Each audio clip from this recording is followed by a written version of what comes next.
The regular meeting of the Pinehurst Village Council for September the 8th, 2020. We welcome you all here.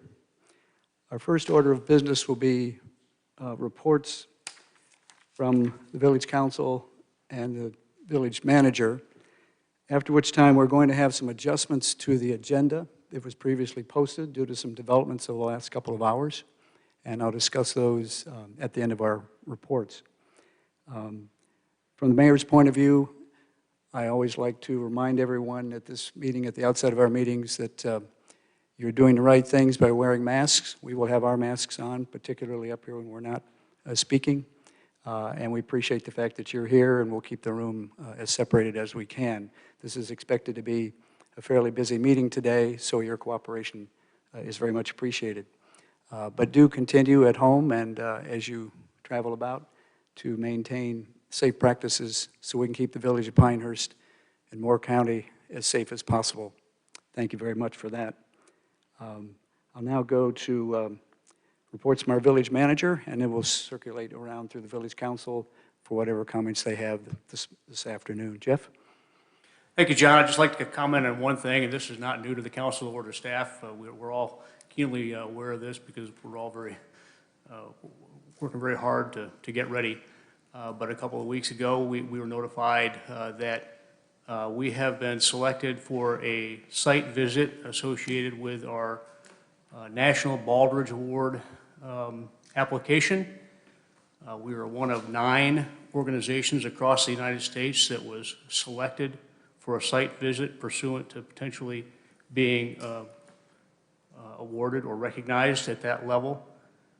That's particularly noteworthy given the fact that this was the first year that we've applied. Of course, we've been working with the Baldridge framework for many years now, I think since 2012 or so.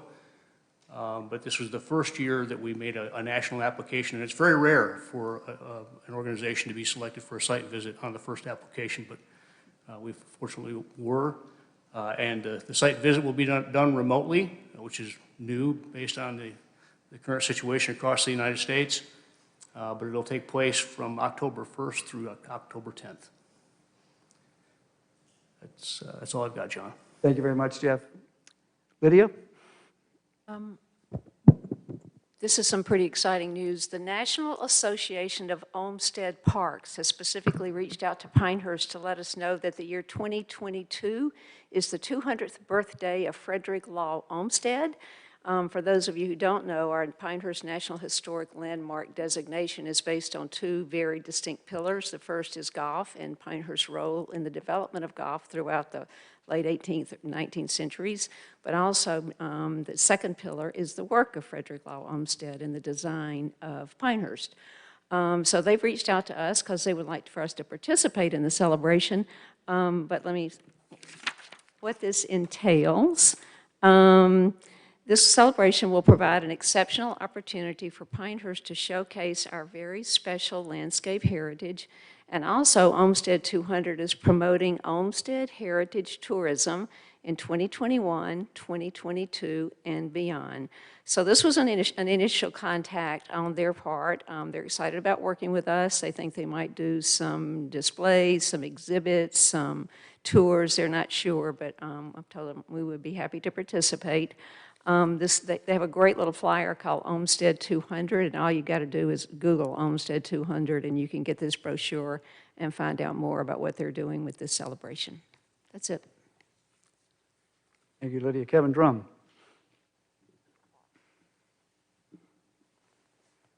I attended a Triangle J Council of Governments meeting on behalf of the council, and it's real interesting seeing how not just our neighboring municipalities are dealing with the issues of the day, but being able to learn from how all the other regions are dealing with the issues of the day. And that's it. That's all I have to report on behalf of attending for the council. Thank you, Kevin. Judy Davis. No report at this time. Thank you, Judy. Jane Hogeman. The Beautification Committee is going to meet next week for the first time in a while, and that's great. The Pinehurst business partners are hoping that we can put some kind of a Holly Arts Festival together this year, if we can weave and bob amongst the regulations. With respect to that, Judy, did you have a point on that?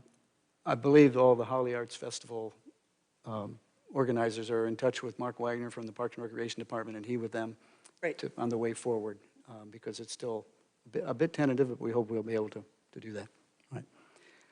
All right, having received reports from the Village Council, we'll move to look at our consent agenda, but I have two other agenda items to make note of before we go there. First of all, about 2 hours or so ago, the village, through the village manager, had a request from the applicant for the Floyd Way project to defer consideration from today that was scheduled to our next meeting on September 22nd. And evidently, that request from the applicant to defer discussion had to do with the review of our staff report that would have been reviewed tonight, and conditions and other circumstances surrounding that application that the village council and village staff have been discussing.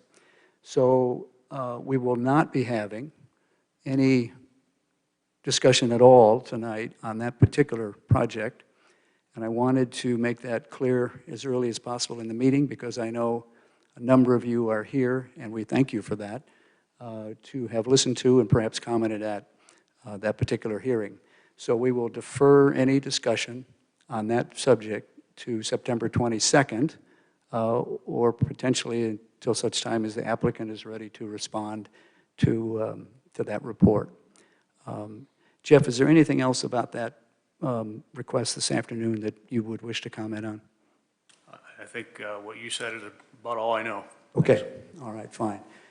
We have received, we, the village council and the staff, a continuing stream of requests, information, and concerns from the residential community. We appreciate that very much. We've tried to respond as well as we can through staff and myself and other members of the village council, and we'll continue to do that through the next discussion date of September 22nd. So those of you who may have come only for that, you can stay, you can leave, you can do whatever you wish, and we just wanted you to be aware there'll be no comment about that plan tonight.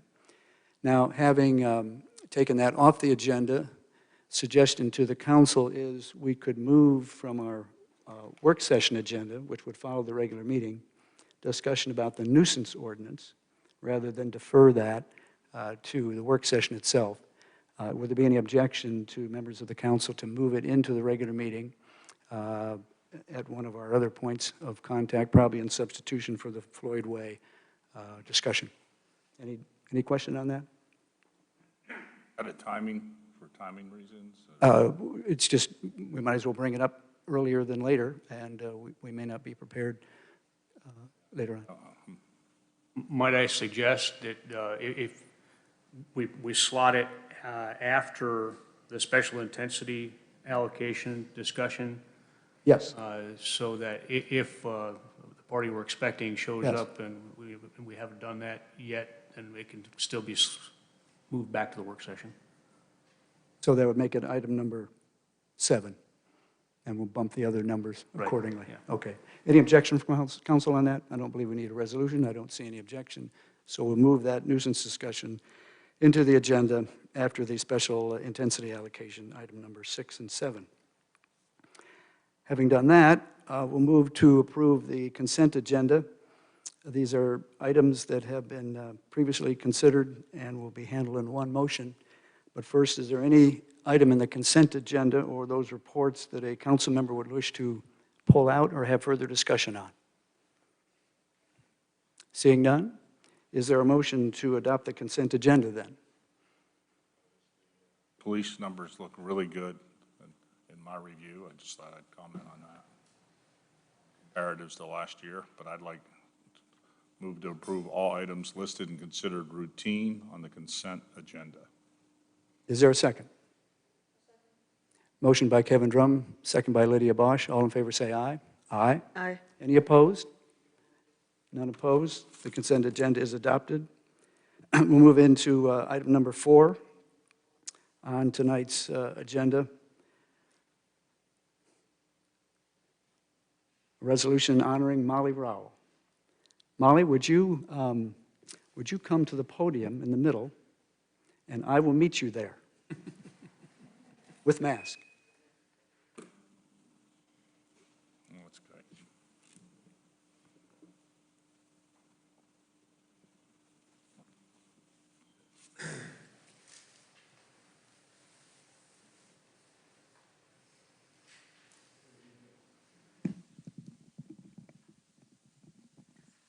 Molly, I'll just move this a little bit. Is this picking up? Thank you, Beth. Molly, these are always hard for some of us on the council to read because, in particular in this case, so many of us on the council have worked with you over time, and we all certainly know you.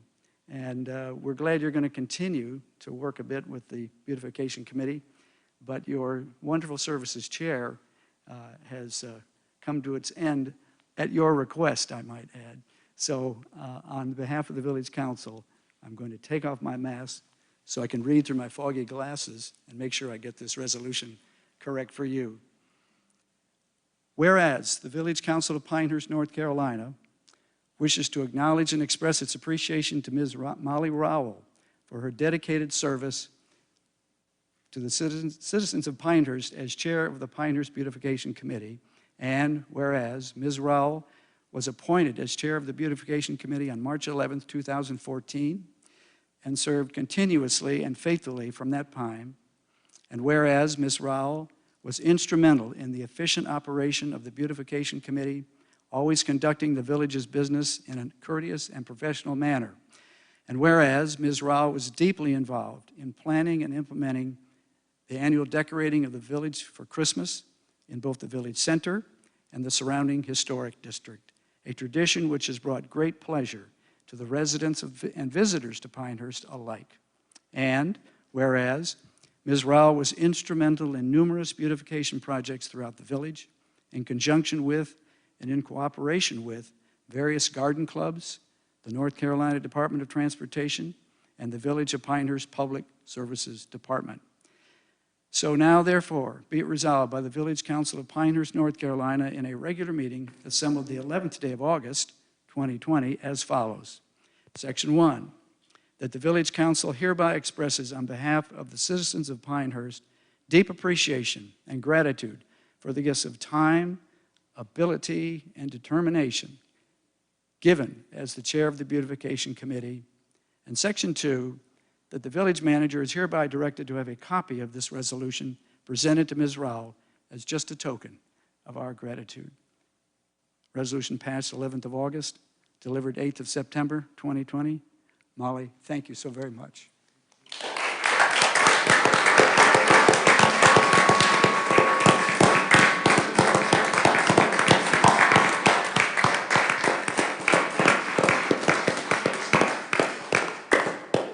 It has been both a pleasure and an honor for me to work with the volunteers, the staff members, the village council members, the mayors, over the last 15 years, from the Greenway Wildlife Habitat Committee through the Pinehurst Conservation Commission and the Beautification Committee. When I retired, I wasn't really sure what I wanted to do. So I decided to come to a workshop here. A month later, I was chairman of the Greenway Wildlife Habitat Committee, and it's been like that ever since. It's a joy to work with the administrative team and all of the folks here in the village, from Jeff Sanborn through Natalie Hawkins, especially to Jeff Batten, Mike Apke, Walt Morgan. You just don't know when you get the kind of support that you get from these people, anything's possible. And especially to all the village council members and the mayors that have been through here in the last 15 years. It's just always been an honor. So thank you very much.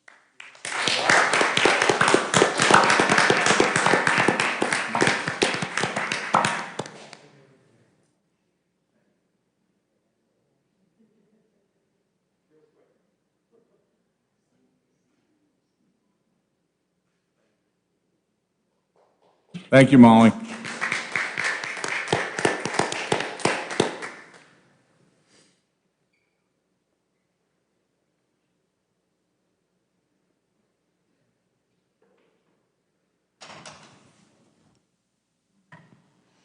Moving into agenda item number 6, discussion and consideration of a request for a special intensity allocation for Huntley Design Build Office Project. Jeff, do you want to introduce that, or is Darren getting ready to do that? Thank you. I am getting ready to do that, and we'll be ready in 1 second.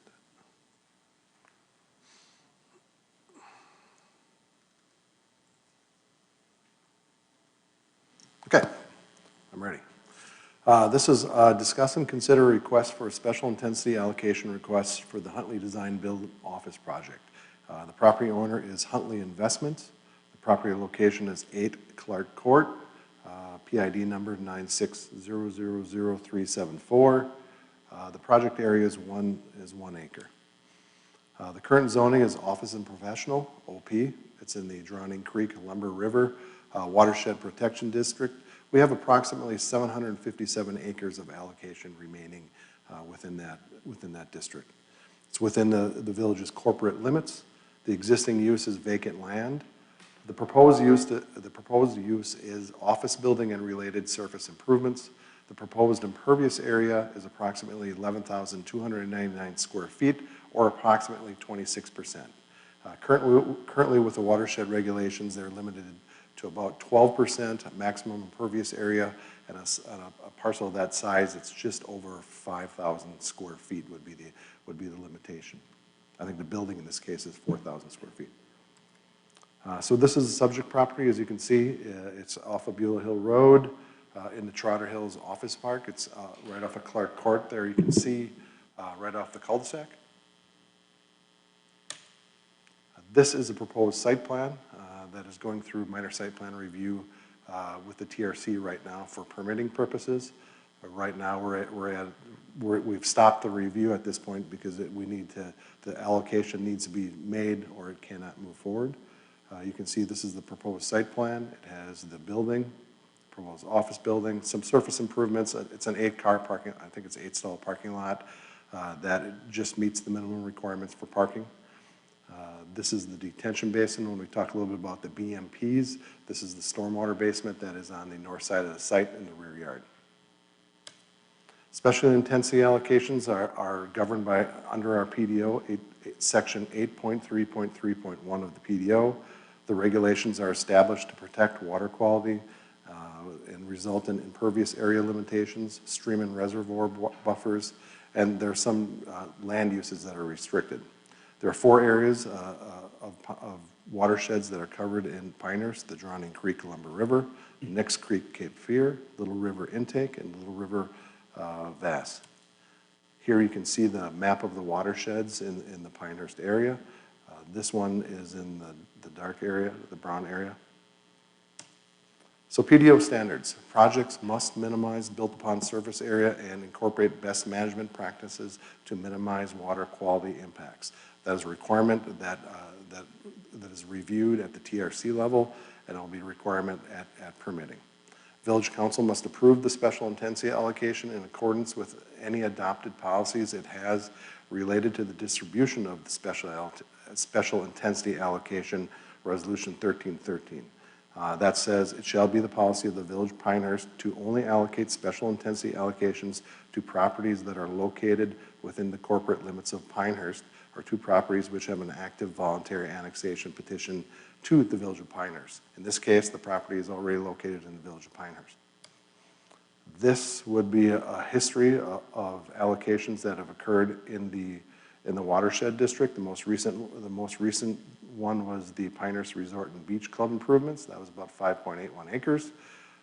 Right now, tonight, if you approve it, the 1 acre for Huntley Design Build, that would lower it to 7.56274 acres remaining.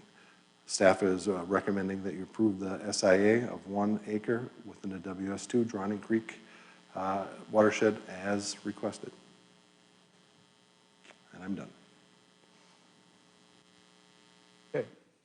Are there questions from the Village Council of Darren on this proposal. There were some communication back and forth, I know, about the fact that we have plenty of allocation available, but how should we use it for this purpose? Are there any questions then of the staff with respect to this request? Kevin? You always ask the stormwater question. Is there any stormwater issues, and this is handled in the next step? It's not handled now, so it's not a discussion point now. It's actually being handled at this moment, going through minor site plan review, so it is currently being reviewed, and it will be reviewed for compliance with the PDO. That's where the BMP comes into play, and I know Mike Apke has already been reviewing it for stormwater compliance. I'm not asking for the solution. Is there any problems that need to be dealt with on that side? And that's what the question. I'm sorry. Thank you.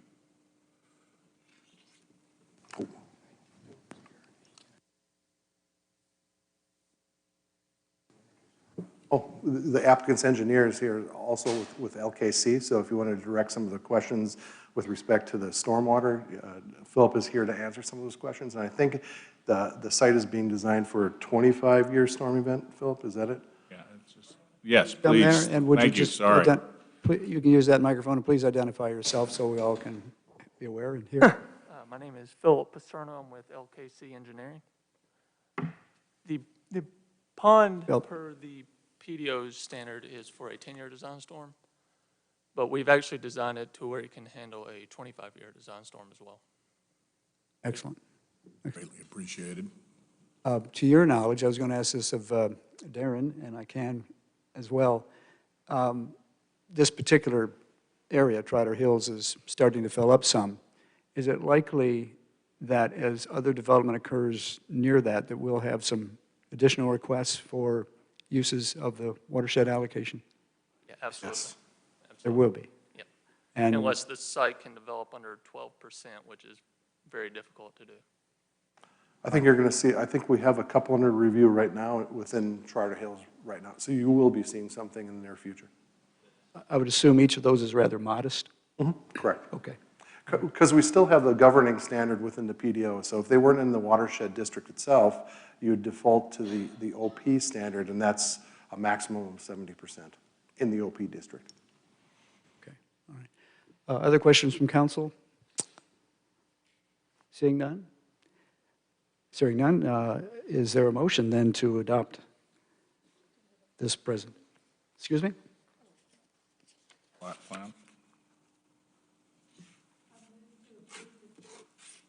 Move to approve the proposed special intensity allocation as outlined in the staff memorandum dated September 4th, 2020 for the proposed Huntley Design Build office building located at 8 Clark Court in the Watershed 2 district.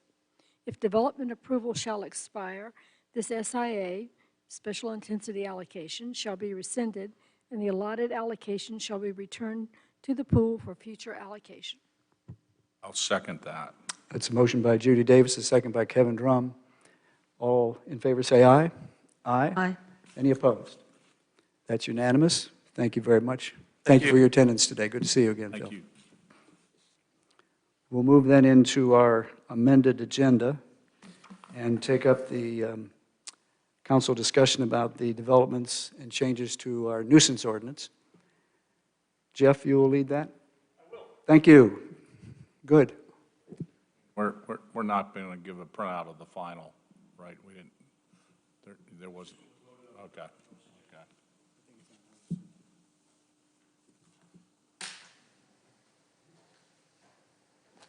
By way of background, as this is being posted, the village has been taking under review this summer this particular ordinance with respect to nuisances, noises, and related issues. Some of that having arisen back in June at a function within the village. And we're starting to look at improvements to our PDO, which will try to govern, regulate those sorts of disturbances in a fair way, but hopefully in a broad way as well. So we've had some proposals made by council members and staff, And we're here tonight to review that and hopefully be able to take action, not tonight, but at our next meeting on September 22nd. John, it's worth noting that the documents are on the work session. Yes, Yeah, I thought you That's might right. want to explain that. I mean, just the documents. yeah. The documents that we're discussing are not in. Oh, they're posted. They're not in the regular meeting Regular agenda. meeting, they're in the work session that If you're- follows if you're trying to find. Yeah, if anybody you're is trying to working on find your iPad or you want to go home and look at the it. documentation We changed further, the order, and I thought they'd want to know that. it'll be on the work session meeting, which was to follow tonight, and will follow, but this item and the data for that is under the work session, not the regular meeting. Okay, thank you, John, for that background. I think that's a good summary and discussion of where we've been. Among council and staff, we've been working on this for, I think, about a month now, a little over a month. It's been through a couple of council meetings for review, starting with the initial draft of what we thought might be appropriate at the staff level. And I think we're getting very close. I'm getting the sense that we're getting very close to getting agreement from the council. I loaded up an updated draft again today that wasn't posted last week based on some continuing review by everybody involved. And so that's what you see listed here as the first attachment. The previous draft before that is the next one down. I'm going to be coming back to the summary of municipal code penalties later on in the discussion, but also loaded up here is the governing language from the general statutes that tells us what we can and can't do with regard to municipal code penalties and enforcement. And those are the general statutes 14-4 and 160A-175. So I'm going to go right to the most recent draft. If I can get my mouse to cooperate.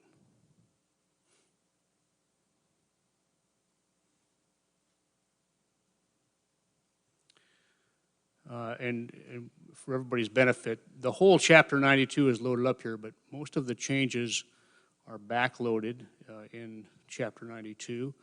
I'll stop right here on abatement. There was some suggestion a few weeks ago that maybe we look at the time to come into compliance with general nuisance type offenses to update what the current language says, which is 30 days, and tighten that up to something shorter, a shorter duration.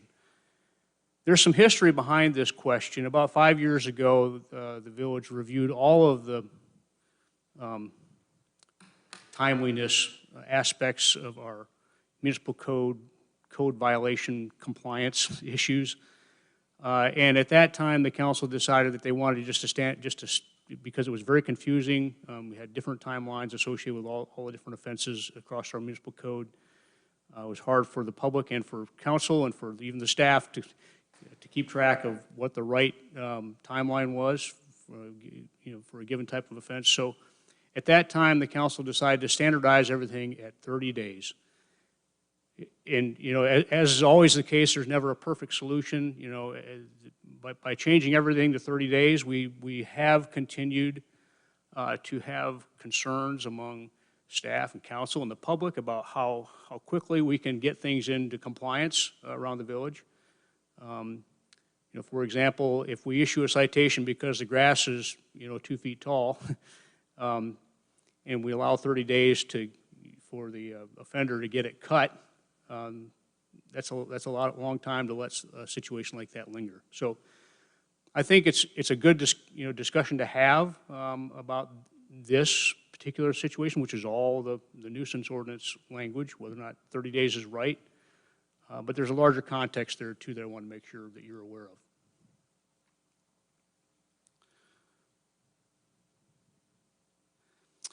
And then if you get down into 92.16, this is where most of the revisions have started in the current language. And the real focus here was to try to come up with something that had a little bit more teeth, was more,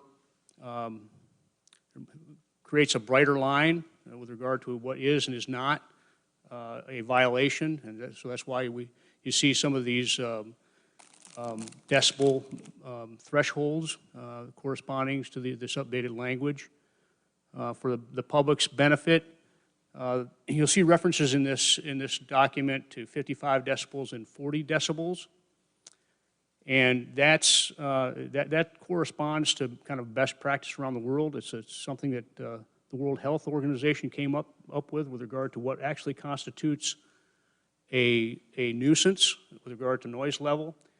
And the way they described it was that if during non-sleeping hours, a noise level outside of a building of 55 decibels might be considered to create a nuisance level, noise level inside the building.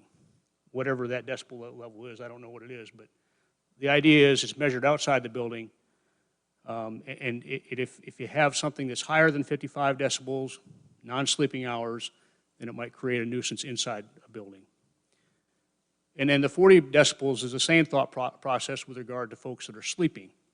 So if you have a noise level over 40 decibels outside of a building, it might be expected to disrupt sleep for people that are inside the building.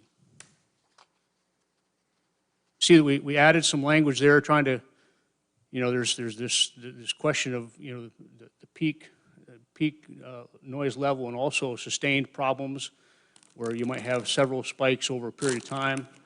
And so we crafted language to try to deal with that. You'll see that this language carries over in several areas because in reality, it might be the circumstances surrounding who's doing it might be different. And so that's why you'll see that general framework of the same language in 92-16 B1, B4, and B9. And then when you get down to penalties and enforcement, we revised this quite substantially. And this is in compliance with the general statute, what the general statutes allow with regard to our penalties and enforcement. I think most significantly, the thing that we've got to come to grips with is what is the appropriate penalty level in terms of a fine associated with these noise nuisance issues that periodically occur across the village. The general statutes allow a maximum of $500, both on the civil and criminal side. And there are a couple of cases, as you'll see in my summary in a minute, where we have included a maximum penalty of $500 for different types of code violations in the village of Pinehurst.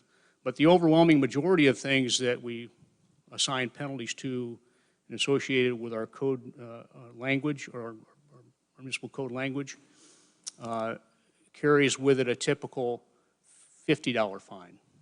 And so that's why I want to show you that basic framework. There's, of note in this penalty language, we've also tried to come to grips with the fact that, and this is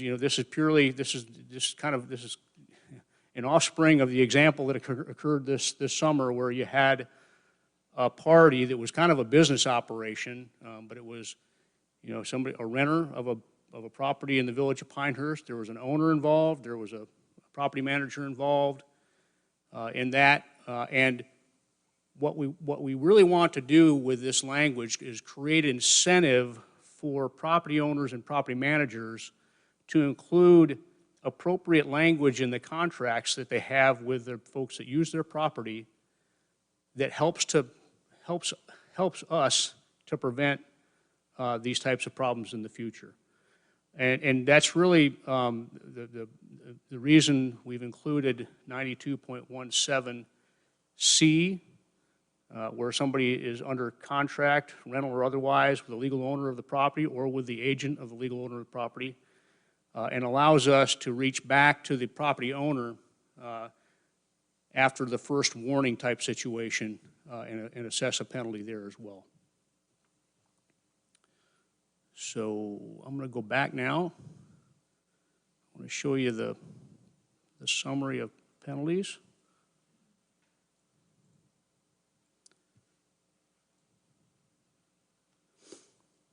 So here are all the things that I could find in our municipal code that carry with them penalties. And you can see a lot of it has that kind of a standard framework of a misdemeanor, $50 fine, and or 30 days imprisonment. You know, when you compare 30 days of imprisonment to a $50 fine, it seems to be a little bit of an imbalance there. But that's the way it's generally laid out in our municipal code right now. You know, we typically go after the fine. I don't know that we've ever tried to put anybody in jail for a violation of our municipal code. I mentioned that there are a couple of outliers. You can see the second item on this in this table is for solid waste type infractions, and there's a $500 fine associated with that. I'm fairly convinced that that really wasn't the intent of the language, because all it does is it refers back to the general statute, and the general statute allows for $500. So, and you'll see that there's two different penalties associated with the same general category of solid waste infractions as well. I think that's something that needs to be cleaned up in our ordinance to remove the duplicative effort at assigning penalties there and fix that, and you know, whether the appropriate fine would be $50 or somewhere in the middle is probably up for question, but it's probably not $500. You see the fire code occupancy limits. This is for businesses in the village of Pinehurst. If they violate their fire code, we have kind of an escalating scheme where it starts at $100 for the first offense, $250 for the second offense, and on the third offense, you get to $500. And then you can see down toward the bottom of the table, peddling on private property and mobile vendors. There's a $500 fine associated with that. And smoking in municipal buildings and vehicles, there's a $500 fine associated with that. And then everything else is kind of uniformly that $50, other than your motor vehicle stuff that's set lower. Some of it is anyway. Bikes and skateboards and rollerblades and things like that are even lower yet. But, so that's where it's sit. I guess at this point it might be appropriate for council to discuss this. I'm hoping that we can kind of wrap this up tonight in hopes of getting an actual ordinance for you to consider at the next meeting for adoption. And Jeff, one question. We'll only be discussing and making changes to the ordinance tonight. You're not asking us to look at the whole chart of fines that you That's put up. right. I just wanted to provide you with that context. Yeah. You can decide whatever fine you think is appropriate with regard to the noise ordinance infractions. And you know, maybe it's a future discussion about how to, if other things need to be fixed here, we can bring that back to you to kind of get things all leveled up right. Good. So with regard to this, the fine level, I think that, you know, I don't know what the right answer is. It has been suggested that maybe we ought to have maybe we should be going for the maximum penalty on of $500 for our noise offenses. And I understand it, I get that. The general statutes allow flexibility. I mean, if you chose, you could say up to $500, and it would be incumbent on staff to figure out what the appropriate level is. I don't really want to be in that business. I think that sets staff up for arguments and complaints about what is viewed to be arbitrary and capricious or not fair or playing favorites or what have you. I mean, of course, we would do our best to be fair and deal with that as impartially as possible, but I'm not real keen on being given that authority. So that's an option. If it's not going to be something that's variable, then I guess what I would ask you to consider is that there are a lot of folks in our community for whom $500 isn't a lot of money, and it might take $500 to get their attention. On the other hand, there are a lot of folks in Pinehurst for whom $500 is a lot of money. And whatever you settle on, I think it needs to be as appropriate for our lower income folks as it is for our higher income folks. And I don't know what that right answer is, but something to consider. Thank you, Jeff. Council has considered some of this before, and there's, I think, some questions and ideas about certainly the fine level, but maybe the decibel level and measuring indoors, outdoors, whatever. So we'll just turn it over for all of our discussion right now. Jane, would you like to go over whatever questions and comments you have about this proposal? Thank you. I just have a couple comments. First of all, I appreciate, Jeff, you doing this, because it's, you think, oh, well, it can't be that hard, and it is that hard. So anyway, as far as the penalty goes, I'd like to see enough of a penalty for somebody who's really disturbing their neighbors that it is a punishment, and particularly if you've got a rental property situation where, in that kind of a situation, I'm not particularly concerned about the ability of the landlord to pay. The landlord's obviously in a position to do so. So maybe one thing we could do is say the first offense is 100, the second one is going to be 200, the third one, within a certain time frame, 300 up to 500.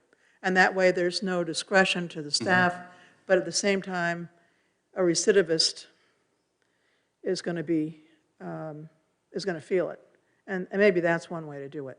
Another, if I understand what your comment about the landlord not being a problem to pay correctly, perhaps another way to deal with that would be to assign a higher penalty for that, pertaining to the situation where you have a landowner who's under a contractual relationship with the person that it's actually conducting the offense. I thought about that. And at first I thought, well, that's a great idea. And I thought, well, but wait a minute, somebody might say then you're treating somebody who's renting differently from somebody who isn't, and maybe that's not. Mm-hmm. So, so maybe the stepped one is the way to go. Some other towns are doing that with the stepped increases. Yeah. So, such as Cornelius. So, so that was one thought I had. And then my other question is, I'm still actually not completely understanding the two different ways we talk about separate offenses. And it would seem to me if you've got somebody playing their record player too loud late at night, if somebody complains and the police come out and the police get them to turn down the volume, then the police drive away, and that same evening they turn the volume back up again, that would be a separate offense. And that kind of thing may occur over all in the same day or over a period of days. Each day is separate. Now, we do have the language in 160, 175, 168, 175. Mm-hmm. Is that, is it subsection G? I'm not sure. But that says, where appropriate, a municipality may say that each day of a continuing offense is a separate offense. So if you've got someone who's let their property go and hasn't mown the lawn or hasn't picked up the trash, and everything's just sitting there being awful, and you cite them for it, then each day that continues, and it's really the same, in that case, it really is the same offense, because you haven't turned the volume up and turned the volume down. That can be each day as a separate offense, but I'm not sure I understand why we're writing it differently in B, which pertains to the person who's turning the volume knob, and section C, which is the absentee legal owner. Right. So, I mean, I think you nailed the language in 160A-175. And the key word there is continuous.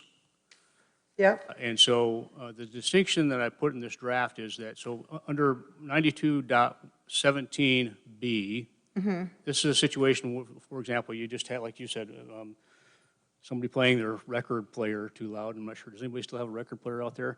Some turntables. But that would fall under 92.17B.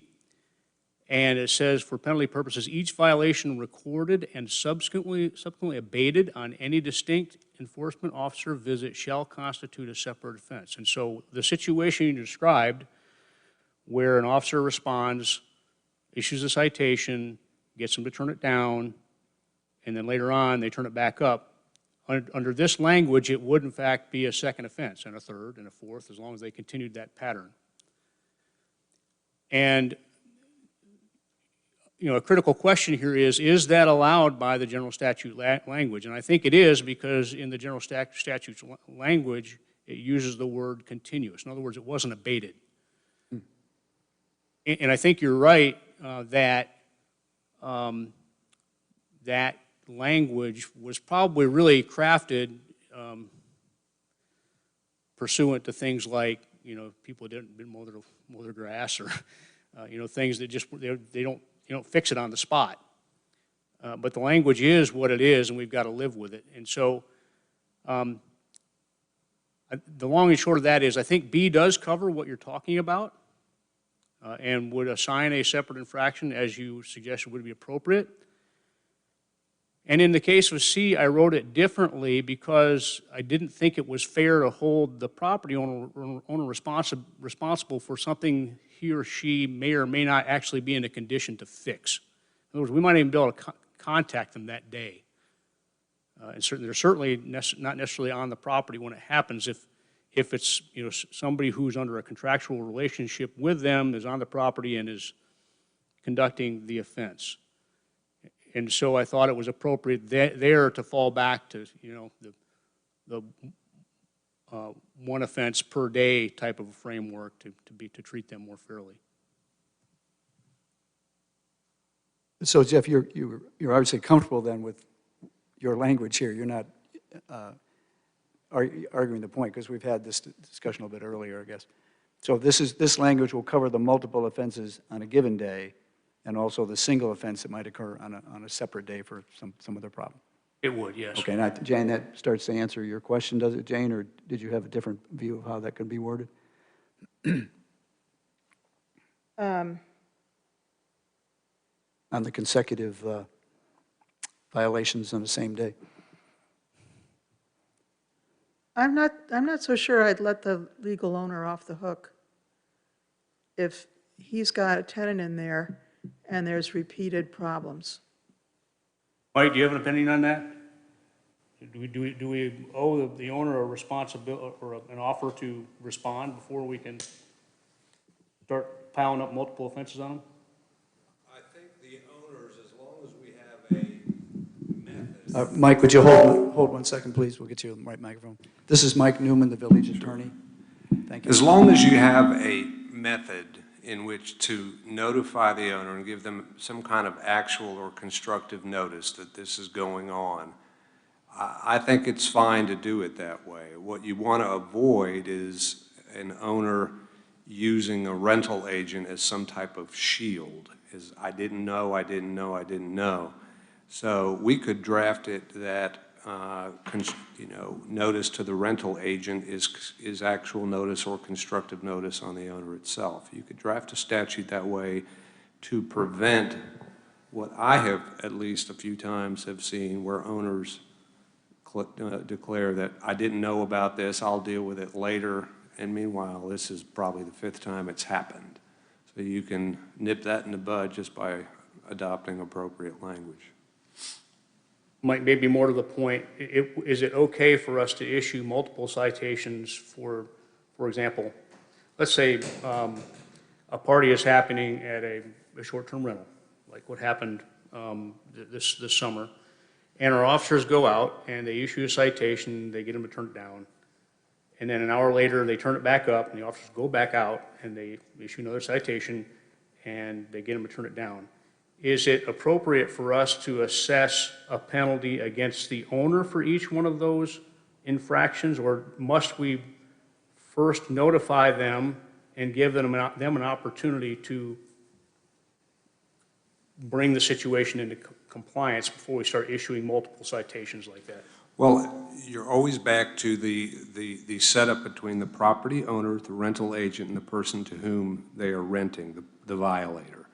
So if this is we could scale it in such a way is that if there are repeat offenders, you always have actual notice to the rental agent is actual notice to the owner.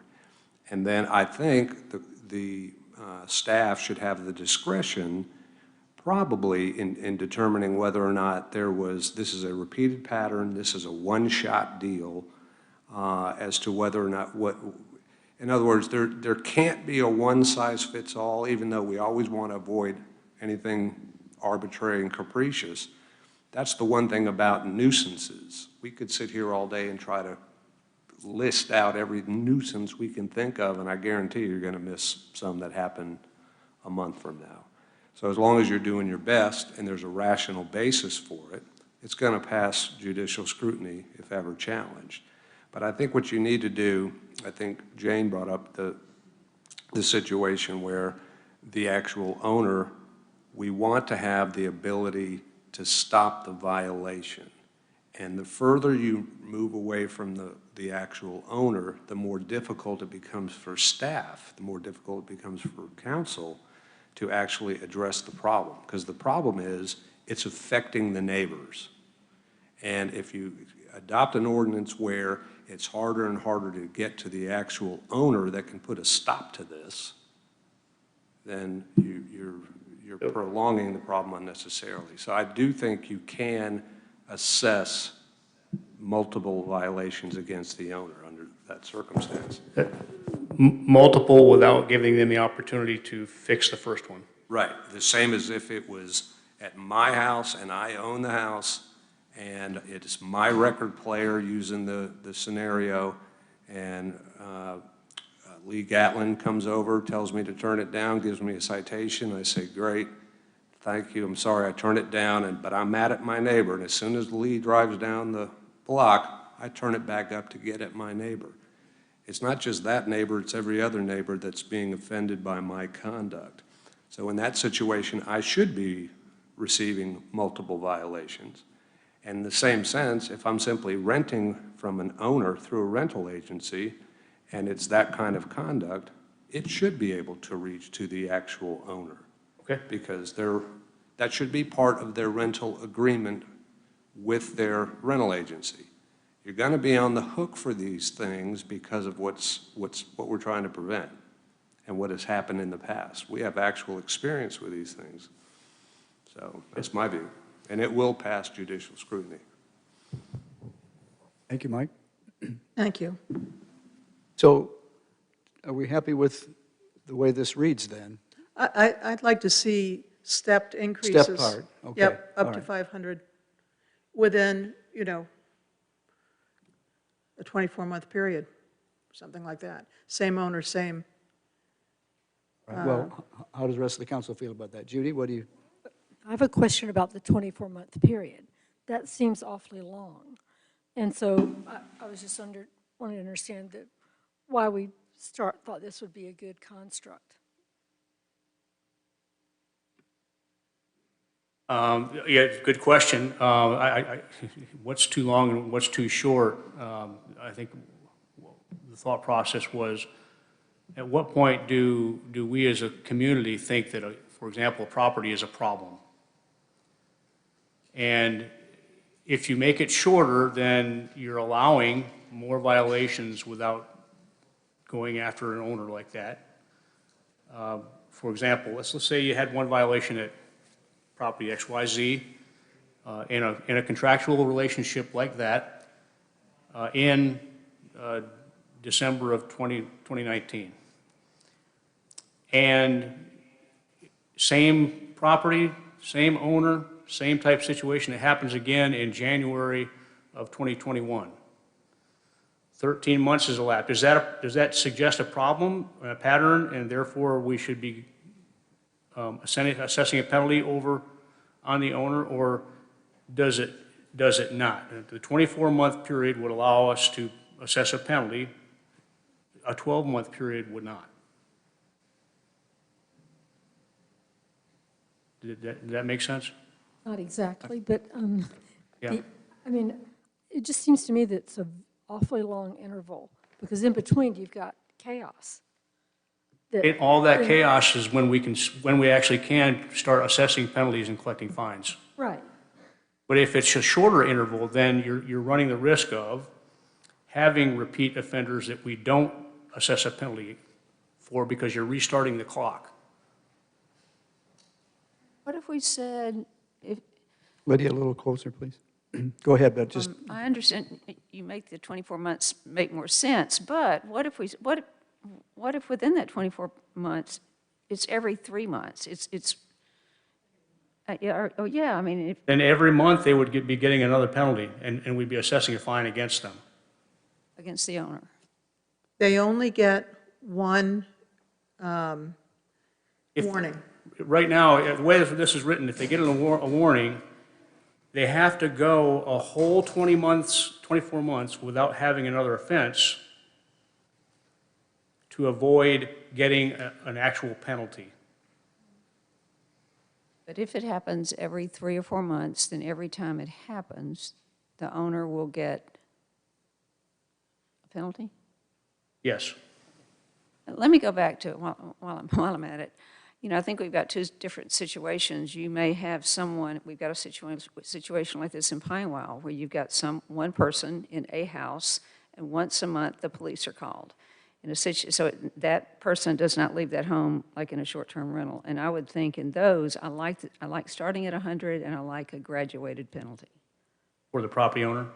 No, well, yes, because this is the person who's living in the home. So if you've got the same offender in the same home, Yeah. well, even, I guess, let's start with the same person, this fact pattern. Same person living in that home, he owns the home, and once a month the police called. I think the penalty needs to be graduated. Yeah, I 100, understand what you're 250, 500, whatever. Now, a short-term rental, sometimes they're there for a day, sometimes they're there for a week, sometimes they're there for a month. The person ultimately responsible there is the owner or the rental company. Like Michael said, the agent is speaks for the owner. So in that situation, it seems like if this property manager is having frequent calls to his or her rental unit, the scale should be more for that owner. Escalating. Because that's the person who's responsible. Yes, you can give a fine to the person who turned the record player. They are turntables these days, Jane. You can give a fine to that person, but it's the owner who's the one who's really letting this happen. I understand, and I agree with that sentiment. The way this is construed right now is it only differentiates between contractual relationships, offenses that occur in the context of a contractual relationship, and everything else. And so, What's left? sorry? What's left? If it's excuse me. Either you live in the house or somebody else is living in that house under a contractual relationship, right? Aren't those the only two? Or somebody's using it under a contractual relationship. Yeah. And Renting is a contract. Contractual. yeah, renting is another. But if you're living in it- regardless of term, and so it's complicated to devise an escalating penalty framework, I think, that allows the differentiation between, for example, the person that's, for example, a short-term renter, and we're probably never going to see him again, and or we might, but they're not actual residents, so we don't actually. I mean, you're creating a database deal where you're trying to figure out whether have we seen this guy before, and the other situation where it's whoever is the legal occupant of the resident of the home. I'm saying if that's the way you want to go, we're going to take this back and scratch our heads a little bit. Well, are we comfortable if it's somebody he owns the home, he lives in the home, and the police are called once a month? It seemed like it's easy to say 100, 250, 500, whatever for each violation. So let's get that one out of the way if we can. And which one is this now? The person who is in the home, and every time the police call, they're dealing with the same Yeah. person, because, so that one seems kind of So easy. whether it's the owner occupant or a renter occupant. I've got it, owner occupant, because like you said, how do you know month to month, week to week? Well, we whether- really can't differentiate between the two, I don't think, legally. I mean, all you're doing is responding to a nuisance at a property. Yeah. And if it's the homeowner, whether it's a homeowner or a renter, it's still a problem. And you're just doing a cumulative count on incidents at that property. Do how many months? You're just counting cumulatively how many, what's the frequency of incidents that occur at any particular property, regardless of who's there. Right, but what this framework allows us to do is assess a penalty against the perpetrator and the owner. Yes, and that's perfect. And sometimes they're one and the same. They'll be the same And some- sometimes. That's right, yeah. Yeah, I think that's the way out, yeah. It's And so we like escalating, like do we like escalating penalties? I mean, I agree, I think the 50 is, to me, seems too low. 500 may be too much. 50 is too low, too. Yeah, Yeah. but 100? I supported the escalation. You know, there's a warning, there's a violation, there's a second violation, there's a third, you get to a higher amount. I'm a little confused on all this because residents in homes have different status in this scenario. So I could crank my stereo and party like a rock star. No.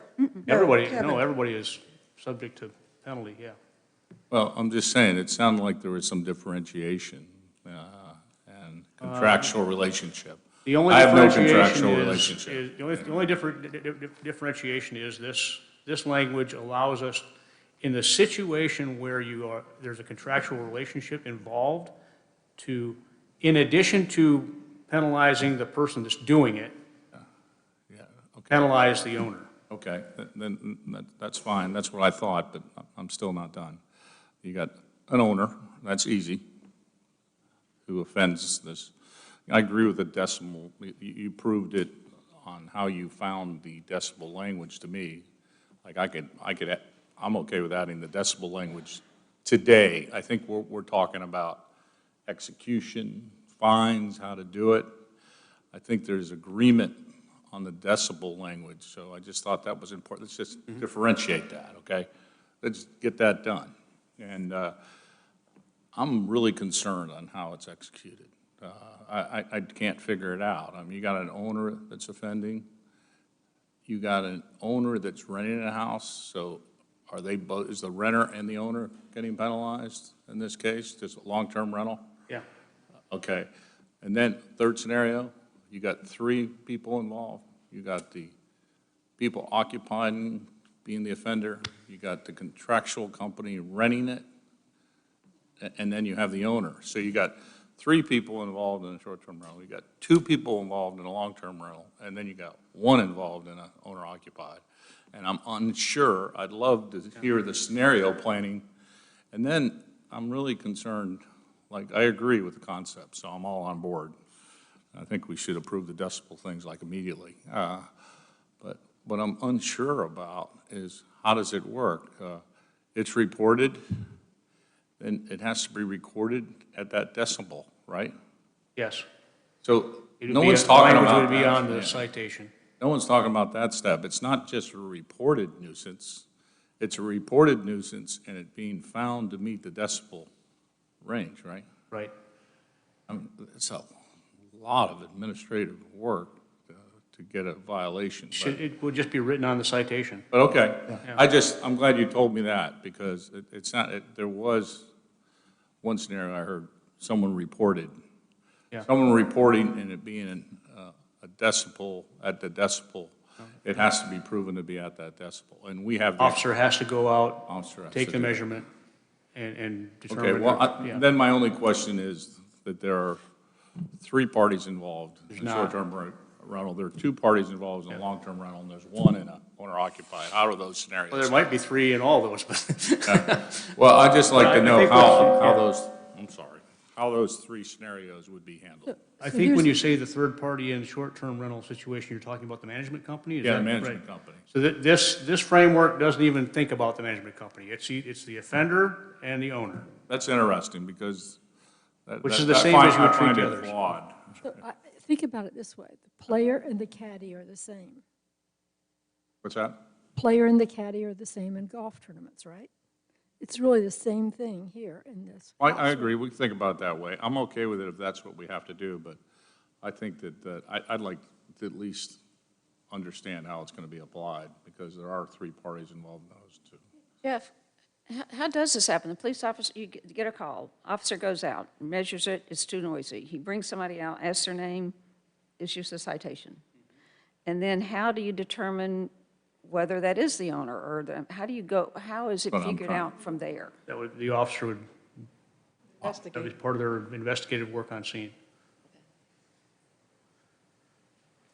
Well, the owner's known, we have records to know who the owner is. It's the other issues that we don't, like the renter, we might not fully know, the long-term renter or the temporary renter. Yeah, and in those situations, if you're not the owner, then you fall under B. Okay, And, you know, remember, we're looking at extreme cases. right. And in extreme cases, I'm going to guess that we might know that third party, the leasing it. Well, it's interesting you say that. I'm concerned about the unintended consequences. You said you're going to relieve the village of, we're not going to penalize ourselves if the live after 5's a little after 10 o'clock, or? Well, this Are we gonna this penalize language ourselves? already, I mean, the existing statute, or ordinance language already gives an exemption to things that are approved by the village. Yeah, permitted events, they're, yeah. If someone was having an event, I'm just throwing something out there, at a lake that magnifies the sound across the lake, and is there a process in which they can notify and buy an event permit to have an event, or not? Yeah, they come to Parks Recreations and they submit an event application and Even not it goes registered. through the typical scrutiny. Okay. And how would that be treated in that case? Same, still would be treated by the same policies, a legitimate event, right? Well, it depends. I mean, it depends on. Well, that's what I wanna know. What was told us, what was told to us in the application. If the we- application okay. included a specification for sound decibel levels that are. That's good enough for Yeah. me, Jeff. I just want to make sure we don't have any unintended consequences, and I just thought it was worth bringing up. Yeah. So that's why I like adding the decibel language now, like just, like right now, so we could see what problems we have, and how, I think after you see it out there, Yeah. you're going to be able to figure out how to apply, Right. how to apply it. Right, okay. Well, I think I'm hearing, Judy, did you have something else you wish to comment on that? I think I'm hearing that we're generally all right with this. We need the step up. I think we like a step up, Accelerated starting at penalties? 100, Step up, yes. Yeah, I want 100 to to step 200. up as well. right? 100, 200, 300, 100, 200, 500. The 500. What does the council like? I mean, One- Up by 100? 100, 100s? 250, I 500? thought 1, 2, you know, these are residents that Doesn't we're matter dealing to with. me. So I think it's 1, 2, 3. I think it's reasonable, but I'm okay with what. No, I think what we're talking about here are people who are disturbing all their neighbors and driving them nuts. And it's important, not just to the person who wants to have a party, it's important to all people who live here and all the residents who live here. And I want to make sure we take care of those people first, Yeah, and my scenario would and be, not the merrymakers. my scenario would be a $600 fine. You But we pay can't. 1, 200, 500 and is the 3. most we can At the do. moment, we can't go to that number because it's not in our, we'll get to the grid at a later date. All right, so I think we're talking about Yeah. $100 increments, Right. right? 100, $100 increments, So 1, 2, 3, 200, 4, 300? 5, up to 5. up to 5, I okay. think there's disagreement. Great. I'll be honest. So Okay. Judy, you're happy with that, I think. Jane? Lydia? Kevin, okay? Okay. Jeff? All right. Sure. So that's the only change then, that I think I heard, to this proposed ordinance as we see it here today with the changes, right? I'll see how I can Yep. try to make that work. Yep, okay. And hopefully we can put it to bed on the 22nd. Yeah, I would hope we could All right. have this for I approval think on we're the just on 22nd. time. All right, Perfect time. all right. We have some visitors who have arrived, who are expected. We've just completed the nuisance discussion. and we will momentarily move in to public hearing number 1. Gentlemen, Craig, if you wish to sit at this table here, that would be fine.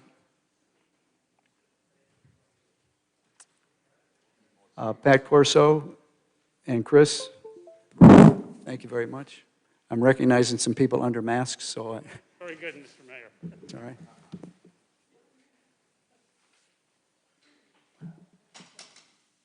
Okay, we'll just hold 1 second here for some technical adjustments.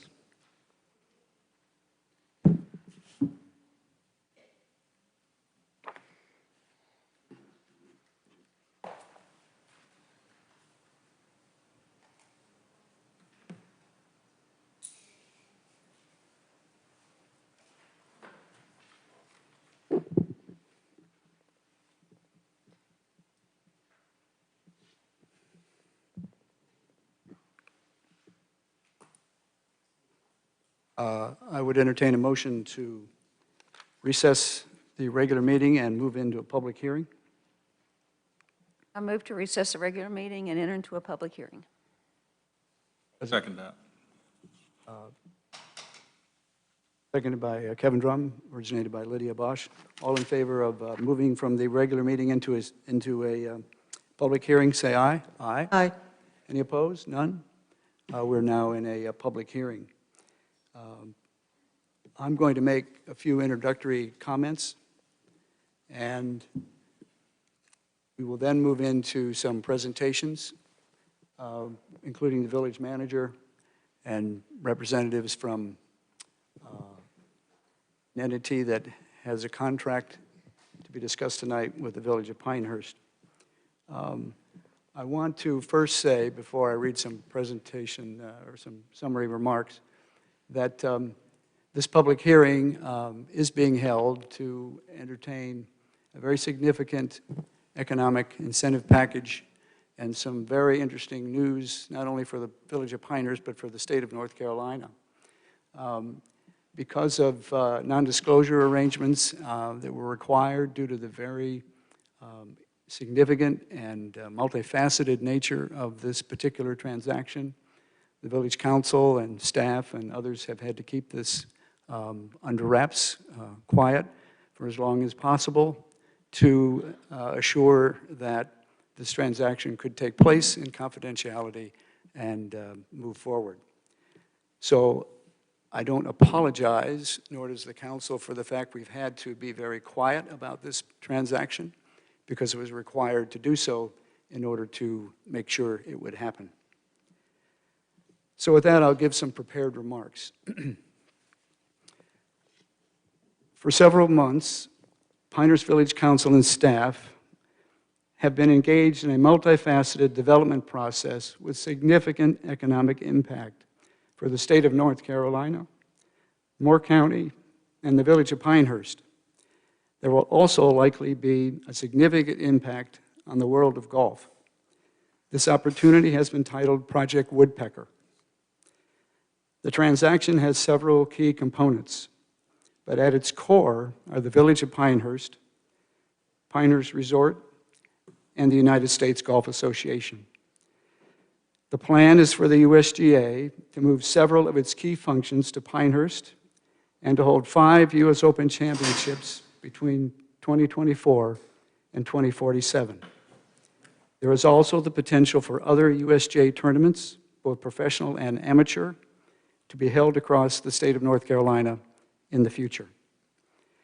Project Woodpecker has been a statewide initiative for North Carolina. Financial and other commitments have been made or proposed from the state legislature, various development funds from state agencies, Moore County, and Pinehurst in the contract we will discuss tonight. There are wide-ranging, long-term benefits that will evolve from this transaction. Among those are research relationships that will develop with North Carolina State University, North Carolina A&T, and Sand Hills Community College. I also make note of the fact that the USGA and Pinehurst were both founded in 1895, So we're jointly celebrating our 125th anniversaries by executing this transaction. I will be calling on our village manager, the USGA, and Moore County development officers to speak tonight. There are other members of the delegation that's been working on this that are here and may be called in for questions or other comments as the council and residents may see fit. But first of all, I'll be calling on our village manager, Jeff Sanborn, who will present key elements of this incentive contract with the USGA. Thank you, John. And as John mentioned, the council has had the need to do the negotiations with the USGA and other parties behind closed doors over the past several months. But this is the public hearing associated with this economic incentive agreement. And so I want to take the opportunity to inform everybody kind of the high points of what's in this proposed deal. Many of you, and John made this comment, many of you have heard rumors about this thing going on out there about the Project Woodpecker, and wondering what it was all about. But just to wrap that up in your brain, this is, in fact, what people have been talking about when you've heard that term Project Woodpecker over the past several weeks. I want to touch on the legal framework that we're operating on in here in the state of North Carolina. The general statutes allow for each county and city to make appropriations for economic development purposes. These appropriations must be determined by the governing body of the city or county to increase the population, taxable property, agricultural industries, employment, industrial output, or business prospects of the city or county. And that comes straight out of the general statutes language. Negotiations may occur in closed session, and in fact have in this case. A public hearing is required before the village council can approve, and that's why we're here tonight. Law requires a formal agreement spelling out the responsibilities of both parties and provisions for clawback of incentive payments in the event of underperformance with regard to the responsibilities of the incentive recipient. And in fact, we do have a fully negotiated and vetted contract for the council to consider approving tonight. So this is what we get from the USGA as a part of this deal. They're promising to construct facilities that will employ approximately 50 full-time employees in the village of Pinehurst. That will involve an initial direct investment in facilities and the site of at least $25 million. Plan to occupy the facilities by December 31st, 2023, and that's in advance of the 2024 open. And perhaps most significantly, they've promised to bring 5 men's U.S. Open events to Pinehurst every 5 to 7 years, starting in 2024. And this is the Village of Pinehurst side of this agreement. As John mentioned, we're part of a bigger effort. And so this is not only an agreement, what's being talked about tonight is an agreement between the USGA and the Village of Pinehurst, but there are similar economic development incentive agreements that took place, took place at this point between the USGA and Moore County, and also between the state of North Carolina and the USGA. This agreement contemplates providing a tax grant incentive repayment of up to 90% of property taxes in each of 10 years, what's termed the grant period. The incentive level to be paid up to that 90% in any given year of the grant period will depend on the number of full-time employees on the payroll as of the fourth quarter of the previous year. Annual tax grant incentive payments during the 10-year grant period will not be paid until after property taxes are collected. And we are providing no cost use of the harness track and fair barn grounds for parking during each of the 5 contemplated men's U.S. Open events. A little bit about the clawback provision. The parties have agreed that for the purposes of this contract, 65% of the gross economic benefit of this agreement is attributable to the frequency of men's U.S. Open events, and the other 35% is attributable to the USGA facilities and employment that are part of that project. And the clawback provision is built around that split, the 65-35 split. The USGA will return a specified percentage of the total incentive grant payment received if the promised 5 men's U.S. Open events do not occur within a maximum interval between them of 7 years. And you can see that schedule laid out here on the slide. For the first 2 U.S. Open events, it would be 100% of that 65% of the total economic incentive paid. If the third one, if the first 2 happen, but the third one doesn't, it would be 65% of the 65%, the fourth 35%, and the fifth 10%. So that is the high point. Those are the high points of this agreement. I hope that clears it up as well as it can be cleared up in the short notice in everybody's mind about what's on the table. And I will turn it back over to John. Thank you very much, Jeff. As I pass the microphone to Craig Annis, I think from the USGA, I just want to indicate that the entire Village Council has been involved in these discussions over several months, along with key village staff and people you'll be introduced to tonight. But I wish to thank particularly Judy Davis, Mayor Pro Tem, who's done a wonderful job in helping organize and analyze different scenarios as we move forward. She's been a great credit to the council, as all the council members have in evaluating this, but Judy particularly has done a great job in working with us on this project. Craig, would you like to introduce yourself, please? You can remove your mask, too, if you would choose to do so. Sure, and introduce yourself and your role with the USGA and make whatever comments you'd like the council and the public to know tonight. Thank you very much. Thank you, Mr. Mayor. Thank you. You have to speak right into that microphone, and I'll wave at you if we think we need a little more volume. Thank you very much. Great. Volume usually isn't my problem, so thank you for giving me the tip, though. Thank you, Mr. Mayor and members of the council. My name is Craig Annis. I'm the Chief Brand Officer for the United States Golf Association. I'm joined here today by my colleague, Chris Frazier, who's our Chief Legal Officer. Before I share my comments, I thought it might be helpful to ask Pat to share a little bit more about the project from our perspective and then share some comments from the USGA, if that's okay. That'll be fine. Thank you much. Pat, go right ahead. Mr. Mayor, council members, thank you very much. I'm very pleased and proud to be here tonight to present this opportunity. And what I'll do is I'll discuss it in further detail, what the actual commitment is and so forth proposed by the USGA. And this is also reflects exactly what's happened with the legislature. So you'll be hearing continuity in these remarks. First of all, the United States Golf Association, which has successfully hosted 3 U.S. Open championships, a U.S. Women's Open, and countless other championships in our community, has expressed its interest in placing a second golf house, as they call their headquarters, in the village of Pinehurst, North Carolina.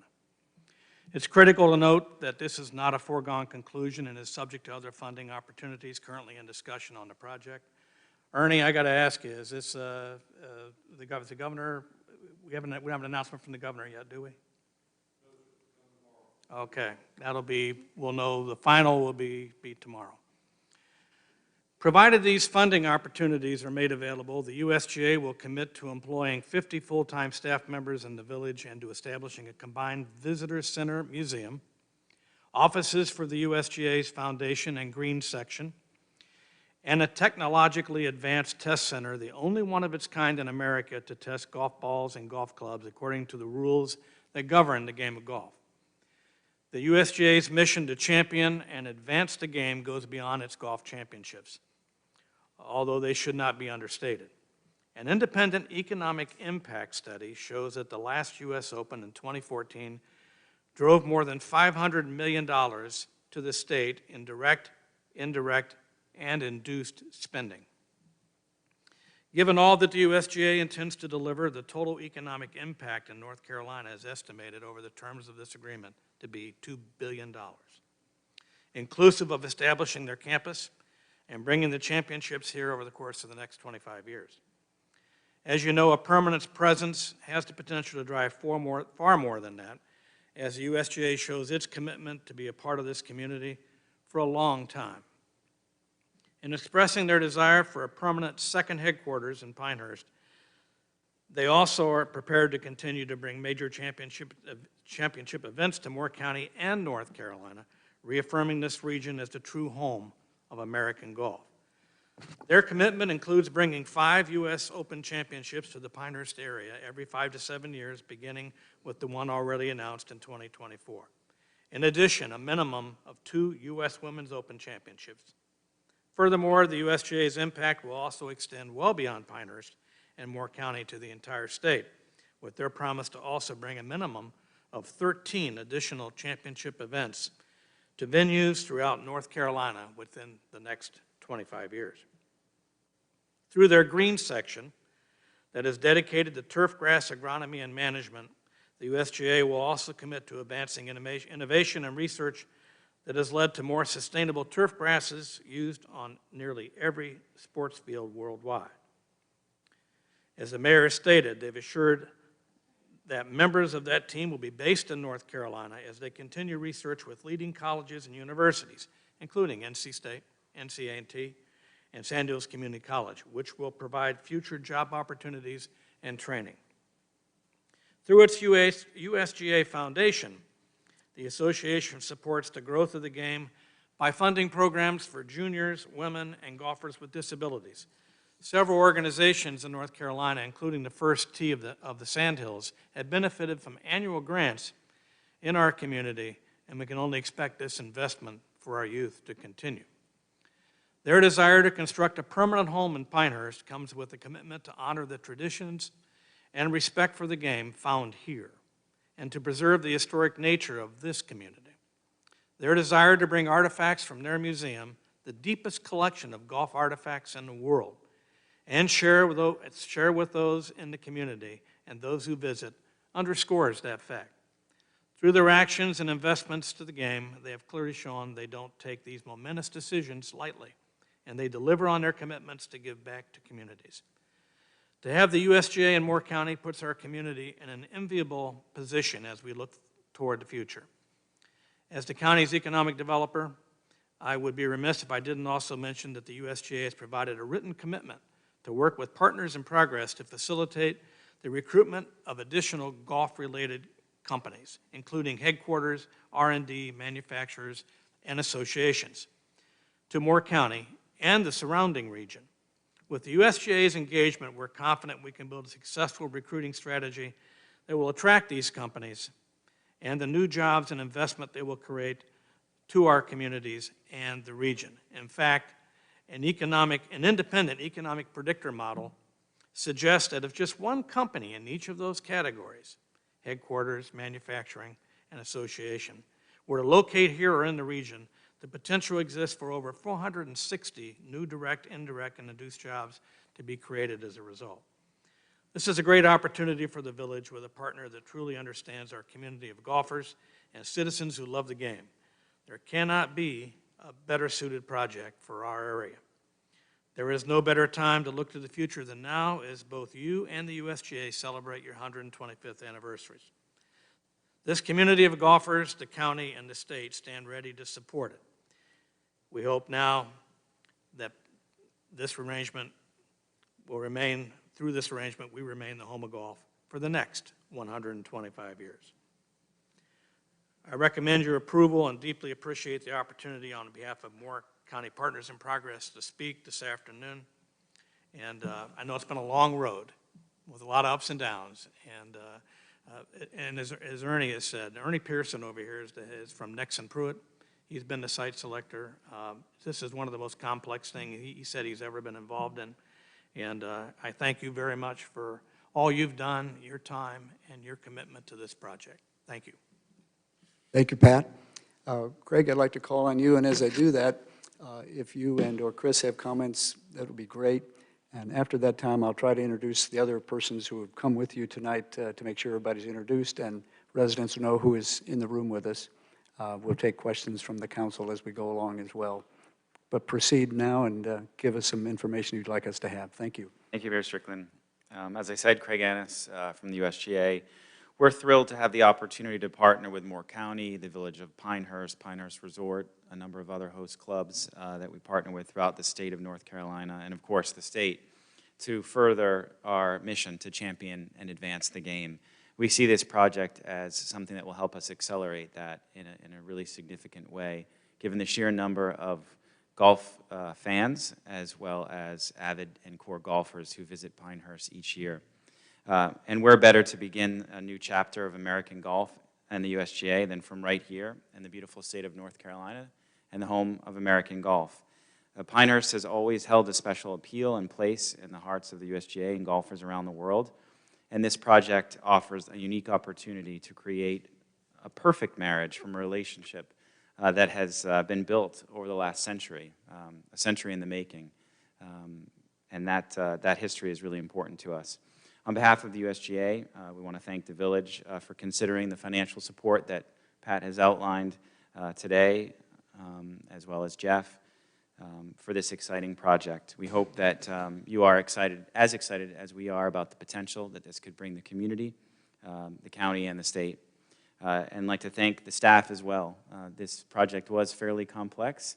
Lots of things that were brought up along the way, questions that were asked from all of you that we really appreciate.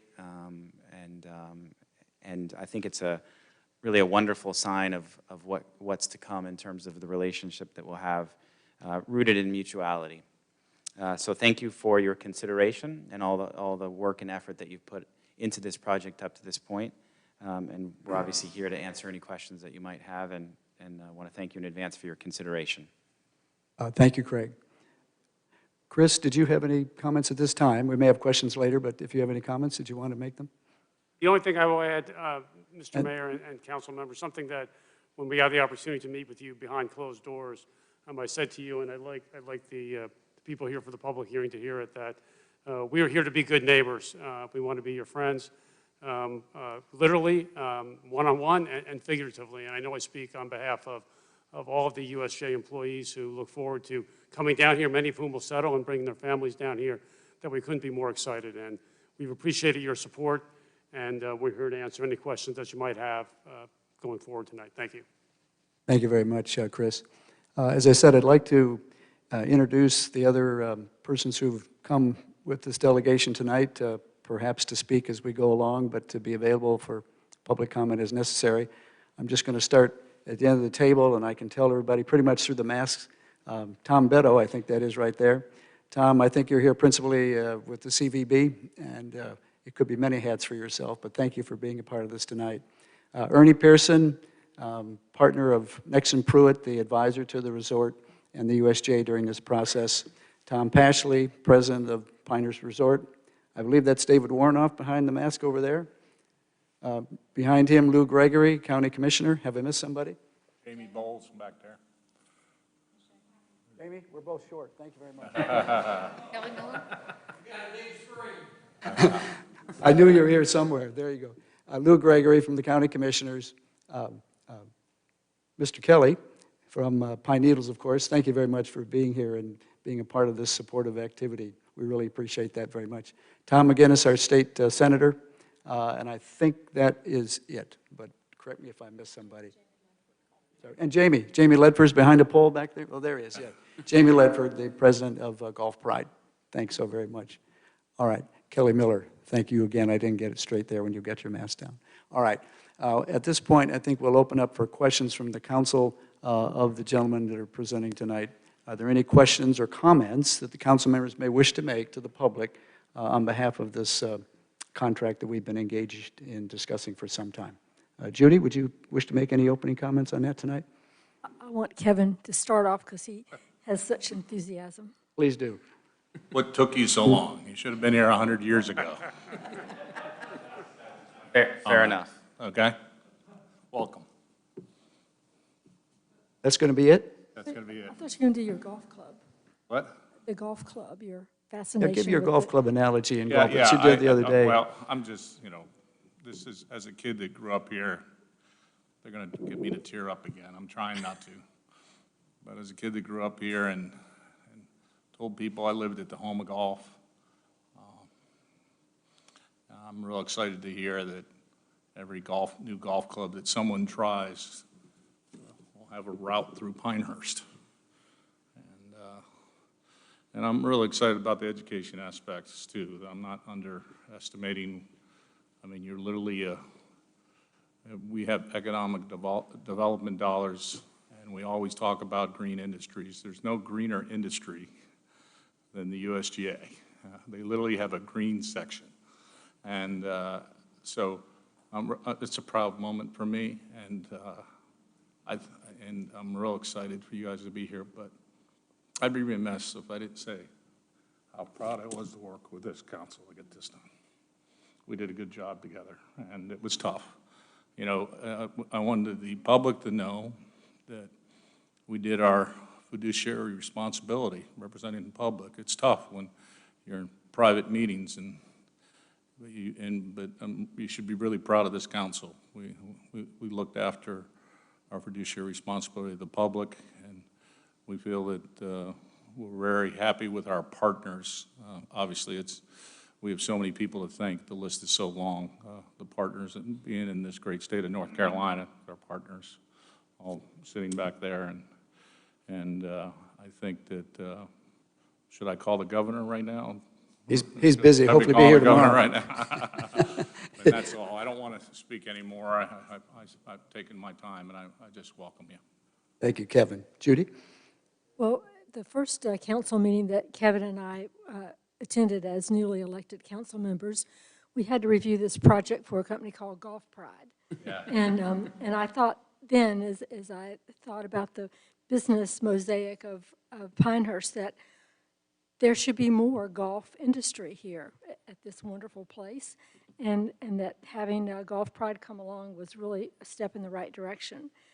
And now having the USGA come here, you know, just really magnifies the opportunity, I think, that sits before us. And thank you so much for your confidence in coming here. And all of us are just very proud and happy to have contributed to helping your dream come true, to be here and be part of us. And we thank you for that presence that you'll bring to our community. Thank you. Jane Hogeman, any comments about our background or questions of our USGA colleagues tonight? Thank you.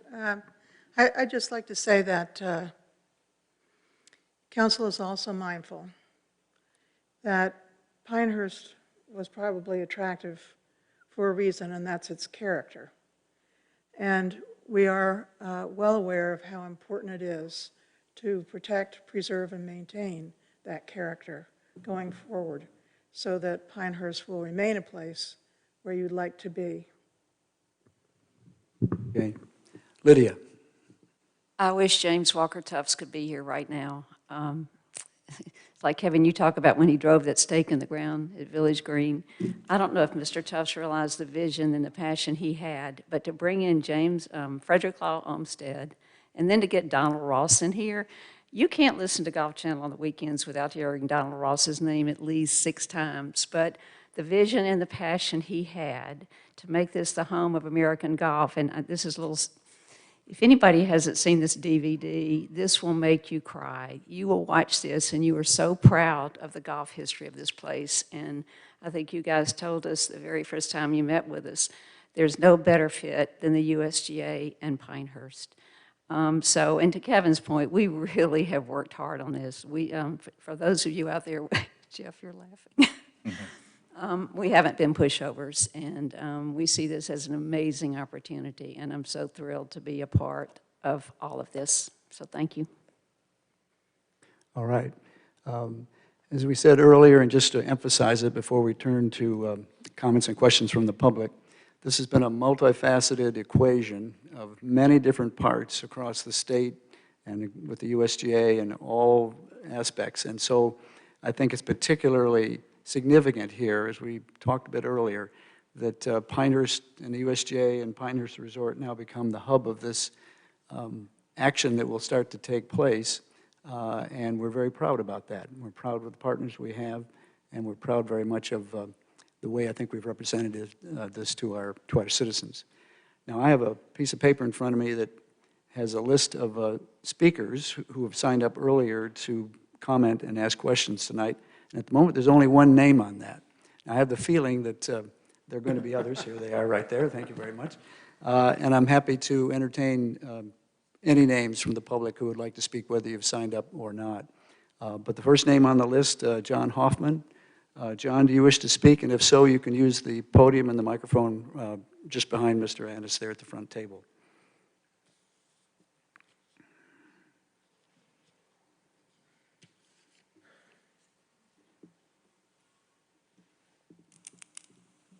Mayor Strickland and members of the Village Council, members of the USGA, ladies and gentlemen.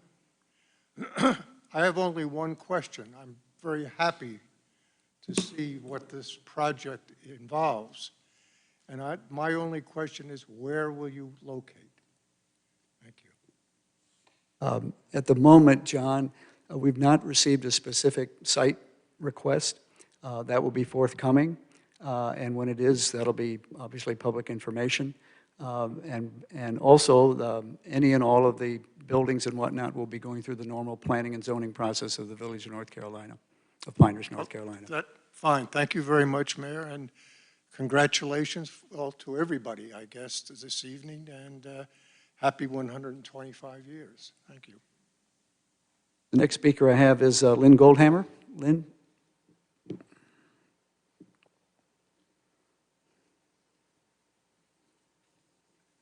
Hear me? If you step a little closer, Lynn, you know how to do that. Go right ahead. Thank you. Better? Okay. Thank you. I signed up because I wasn't sure what we were going to talk about tonight. I just figured better get on the list just in case.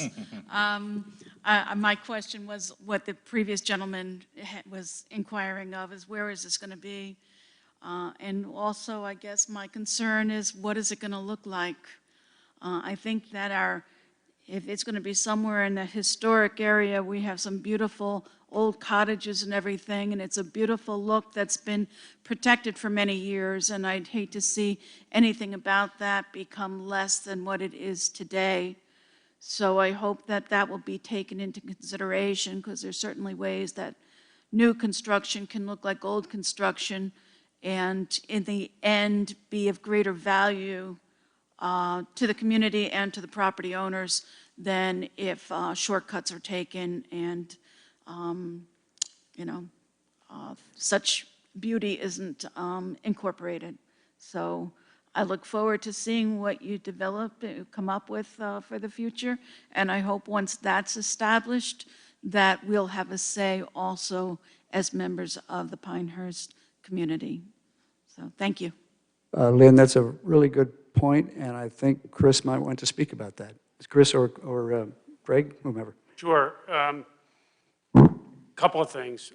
One is when you heard from some of the council members about how they fulfilled their fiduciary duty, I can assure you that that was the case, as being on the other side of some of those always cordial, always professional, always polite conversations, but certainly put us through our paces quite appropriately.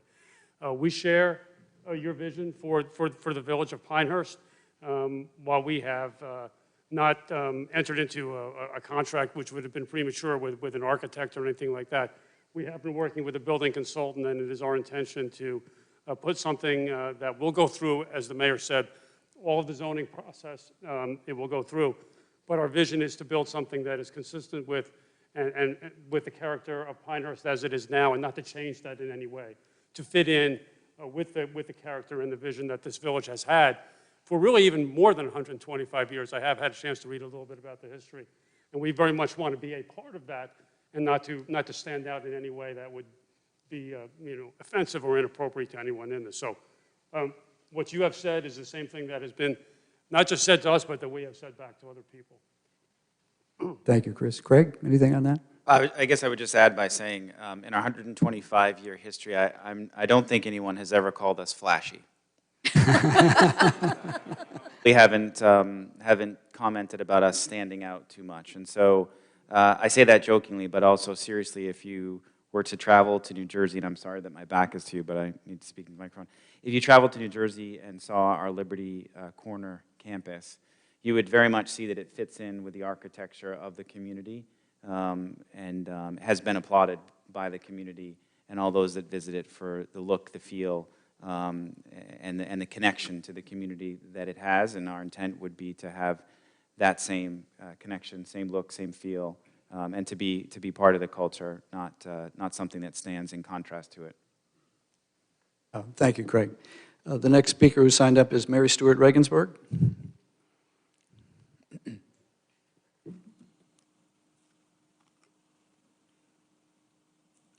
Thank you. I, too, didn't really know what this was going to be about, so beyond what I read in the newspaper, which was actually glossed over and said, no, that's not what this was going to be about, but actually that is what this is about. And one of the things mentioned in the paper was, if I have this right, and correct me if I don't, $25 million being spent on a facility. Am I correct? And so, and the word campus in there. When I think of campuses here around Pinehurst, I'm thinking of the hospital and medical facility campus, our municipal campus here where we are, and I have a hard time coming up with where here in Pinehurst there is commercial space for a $25 million campus, which I don't know that they built the Reed Heart Center for $25 million. So are we, and it appears that all of our council has already, yes, accepted this project, we're going to go ahead with it, and yet where your $25 million campus is to be is a question mark. I don't understand that. I'd like a little bit of explanation there, because there has to be something more that I think is not being said. Not really, but Craig, go right ahead, and I'll be happy to make comments, or other council members. Go ahead. So I can't speak specifically to what was said in the newspaper, but I would say that from the context of the $25 million, that is the investment that we have committed to. If the definition of a campus is the hospital, which I just drove by, which Chris and I just drove by, that is not what you should expect. It is let's say, massively smaller scale. And I would say it's facilities as opposed to a facility. And the reason for that would be back to our earlier point, which is our intent to fit in with the community and to achieve a village feel in what we do. And so in terms of the cost, we've sort of put together estimates. As Chris said, we didn't bring on an architect and go into deep detail, but the equipment standard testing facility has quite a lot of technology in it. As Mr. Corso said, we test all of the equipment that is played in the game in the United States of America. And so the technology that's required is pretty extensive. In addition, as you also mentioned, we're going to have a visitor center and a museum experience, bringing the artifacts from the largest collection in the world here on display. And so part of that expense also is around displaying these artifacts and keeping them secure. And so there's a number of other things that go to it, but it's from a scale perspective, I want to assure you that it's not anything near what the hospital is. Well, if I may ask a second question, you must have a sense of how many acres, which would be a block of acreage, I assume. I actually don't have that with me. I don't know if anyone else does. But I think that's probably up in the air depending on the land that's selected and how the buildings get laid out, but I think I wouldn't even guess, but I think we're talking somewhere in a couple acres, maybe, type of facility. A couple means two. There's two, might be three. No. I think that's up to where the site is in the end and how the buildings are designed that would go with it. So something smaller than 4, maybe? Wouldn't want to speculate because, again, we haven't seen a specific plan that would relate to that. So we'll just have to see what evolves. But again, all the activity will be through the Planning and Zoning Board, and all that will be in public hearings as well. Thank you, Mary Stewart. That's the last name I have signed up, but are there any other members of the public who would wish to speak on this issue? If you just raise your hand and I'll recognize you. I'm going to start over here on the other side, Marty. I know you'll want to talk, but somebody behind me here, is that Molly Rowell? Molly, you've been here since we started tonight because what people don't know who have just arrived is that Molly Rowell recently retired as chairman, co-chairman of our beautification committee, and she received a certificate from the council tonight, and thanks for her work. So we look forward to your comments. Go ahead. Very much. I'm going to take a different tactic here. I am so excited about this. Thank you to all of you who've worked so hard to make this happen, you and all the rest of you. And all I can say is welcome to Pinehurst.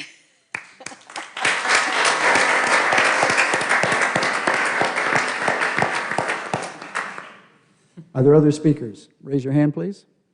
Martin McKenzie.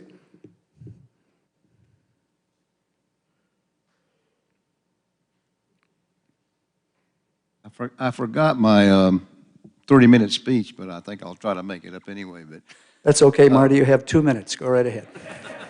I'd like to echo what Lydia said, that I wish Richard Tusk could be here. That those of you that have been around a while know that Richard Tusk was president of the USGA in 1955 and 56, and I was also there when Laban Harris made a 5-foot putt on the 18th hole to beat Downing Gray 1 up in 1962. And I would also tell you that I have been to Golf House in Far Hills. In fact, I was with a group that gave the USGA $100,000 about 20 years ago, specifically for juniors golf, and you all fed us all. There were 16 of us, and you fed us up there, and we appreciate that. The other thing I would say is that this project sort of evolved. I don't know if you all remember a lady by the name of Betsy Hamilton. Yes.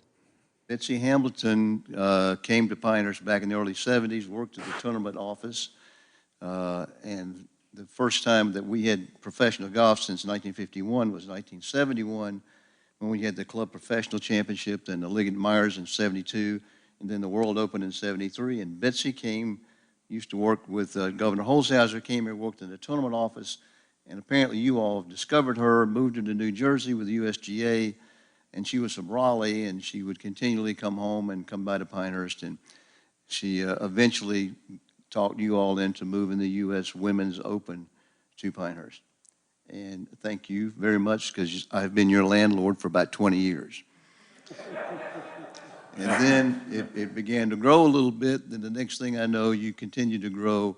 And last year, you took the entire second floor of our building in the village. And we can talk about all the history and the golf and everything, but I want everybody to know that I've worked with your folks for the last 20 years. And the quality of the young people that are involved with your company and what you do is a tremendous asset to this community. It's the kind of growth, it's the kind of activity, kind of economic development that we really want here.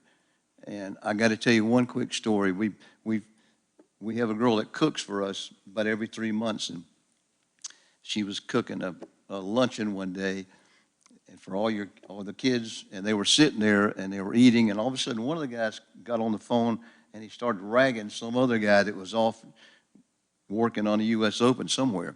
And he said, "Man, you should be here eating this fried chicken or whatever." And it was so cool. And when he got hung up, I said, "Where was that guy?" He says, "He's at Pebble Beach, but he'd rather be at Pinehurst." But in any event, thank you very much. This is a wonderful, wonderful part, and it's exactly what this community is all about. So thank you very much. Thank you, Marty. Are there any other members of the public who wish to speak? Yes, the lady who raised her hand, please. Jackie Curley and I came in 2014 for the Open and then moved here the following year from New York. So I'm excited to have you here. My question is on the employees. Are you going to be transferring them there, or will we be creating some new jobs from here? Because I may want to come out of retirement. This sounds like fun. We can, is that Please, Greg. Yes. You can share your resume when we complete this. Thank you. It'll be a mix. So we have 15 members of our team that are based here now, and they'll continue to be based here. That leaves about 35. There'll be a significant number that will be relocated, and we anticipate that there also will be jobs that would be technically created as a result, and would be looking to attract folks here in North Carolina. Are there any other members of the public wish to speak? Yes, sir, please. Richard Vincent. I live just a stone's throw from here in the village. Restored an old house a couple of years ago, and Molly beat me to it. But I've been a kid in a candy store in my house for the last week or two. Had heard a couple of rumors about this, and have done my civic duty of keeping it hush hush. But just so incredibly excited. This is such a big deal to this town. My family, I got a young two-year-old at home. This is what we need. This is what the town needs, what the community needs, the state, Pat, mayor, council folk, everyone who's put in the work. This is awesome. I'm incredibly excited. So thank you. Thank you, sir. Leo? I think Leo Santowasso wishes to speak. Mr. Santowasso is currently the chairman of our Planning and Zoning Board. Yeah, too bad I won't be around when this comes before the Planning and Zoning Board. I do my best to improve it. As a native New Jerseyite, born and raised not too far from Far Hills, Liberty Corner, I guess the new facility might be called Golf House South, perhaps, but I would welcome you folks with open arms. It's an amazing facility, and I know what it's going to be as far as what it's going to mean to North Carolina, Moore County, and more specifically, Pinehurst. If there were be some media that could be distributed locally that shows what Golf House looks like up there in Liberty Corner, with the Georgian mansion and the other facilities and the land and the beautiful site that has been created, it's a knockout.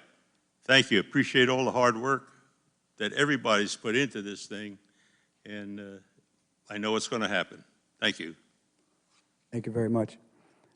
Greg, did you wish to comment on that? Oh, just that Golf House South was under consideration, but we'd like to consider moving forward with, instead of Project Woodpecker, Golf House Pinehurst.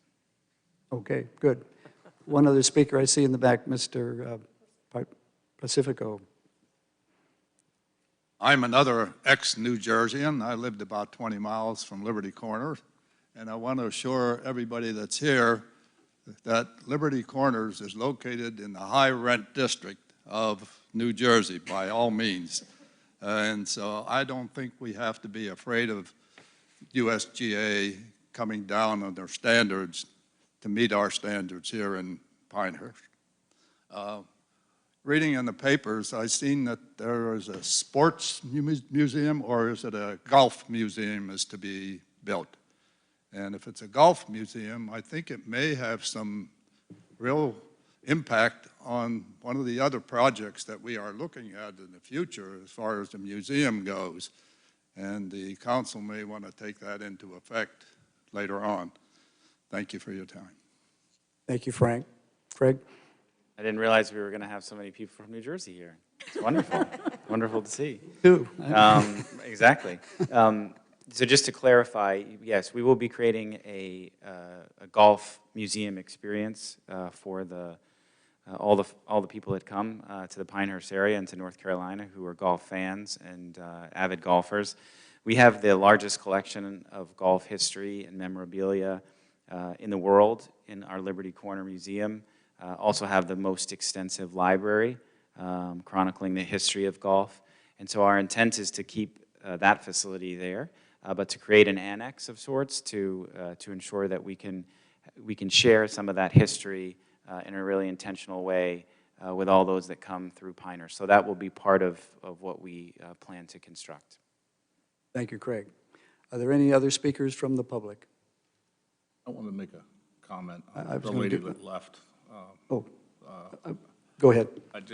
We weren't thinking of, and for the public that's still here, we weren't thinking acreage on the project. We were thinking congruency. Congruency was much more important to us than how many acres. And Beth, I'd like some help to reach out. She left. I wasn't able to make that comment while she's here, so I could make that comment to her directly. That our focus wasn't the number of acres. It was on a project that's congruent. And I just thought it was important for the public to hear that, that's here remaining. That's Mary Stewart Regensburg, I think. Mary Stewart. All right. I see no other comments from the public. Are there any further questions from members of the Village Council? The village manager has outlined the terms of the contract that's proposed between the Village of Pinehurst and the United States Golf Association. If there are no other questions from the council, I have a motion to close the hearing and move back to the regular meeting. I move to adjourn the public hearing and re-enter the regular meeting. Motion by Judy Davis, second by Kevin Drum. All in favor say aye. Aye. Any opposed? There are none. We're now back in the regular meeting. Is there any further discussion from the Village Council with respect to this hearing number 1? I see none. Is there a motion to approve the contract between the Village of Pinehurst and the United States Golf Association? I move to authorize the mayor to execute the proposed economic incentive agreement with the United States Golf Association, which will increase the taxable property and increase employment opportunities in the Village of Pinehurst. Second that motion. Motion by Judy Davis. I have a second by Kevin Drum. All in favor say aye. Aye. Aye. Any opposed? No opposed. The motion is passed unanimously. Congratulations to all of us here. Thank you very much.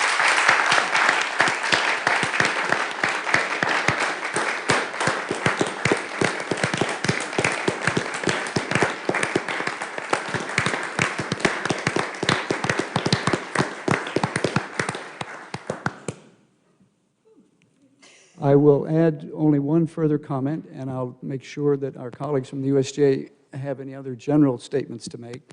And not to steal your thunder, Craig, but there is a press conference to be held tomorrow, which will announce this arrangement and other details, I think, of the whole transaction.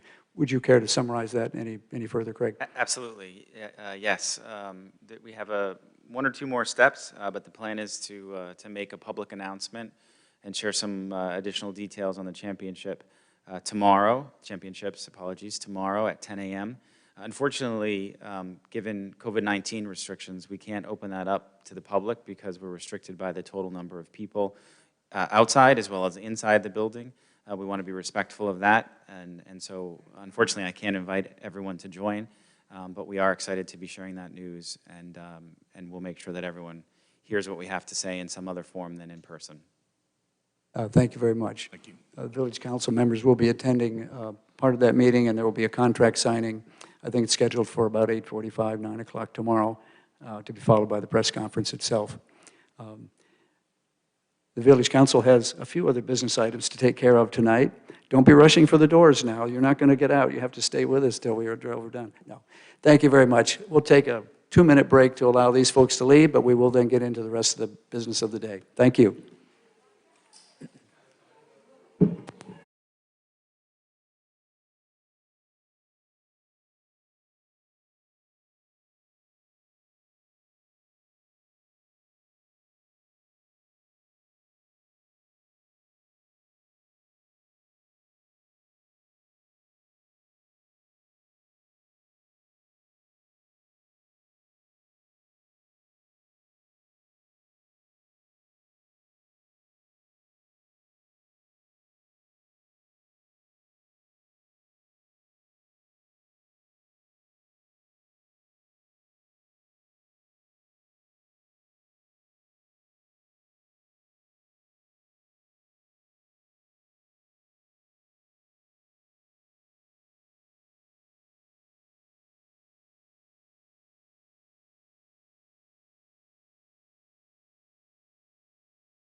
case we were here till 10 o'clock at night. So the peach coffee will go home until our next 10 o'clock meeting. You all right? Honey, I can come home. Wrapped up and out. Calling the regular meeting back to order.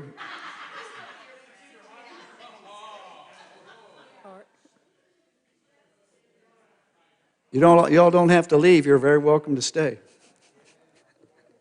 Your chance to get out. Iman. Right.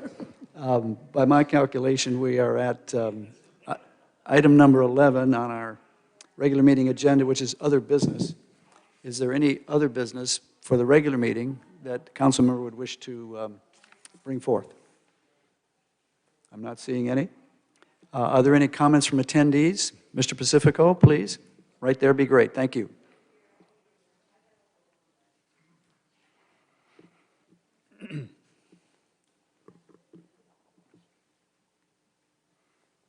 My question tonight is regarding the traffic on McKenzie Road East from Graham Road to Route 211 between the hours of 6:45 and 7:30 a.m. and 2 to 3 p.m. Needless to say, that's the hours that the school is open. One afternoon, I was working in my front yard about 2:15, and I noticed that the traffic speed was unusually high. So I watched for a while, and I see that there were speeds ranging from 1 as low as 23 miles an hour, and several of them over 40 miles an hour, with the highest being 43 miles per hour. The speed at this site is 25 miles per hour. And I think anything over 15 miles per hour should have your license revoked. This happened to be the second day of school. I believe 30 miles, I can see where they can drive 30 miles an hour, since driving at 25 miles an hour is not good for your car nor the environment, but speed limits over 40 miles per hour is uncalled for. The distance I'm talking about is only 2/10 of a mile. And maybe I should speak in terms of Pinehurst lingo, a driver and a chip shot for the younger folks, and much longer for me, of course. I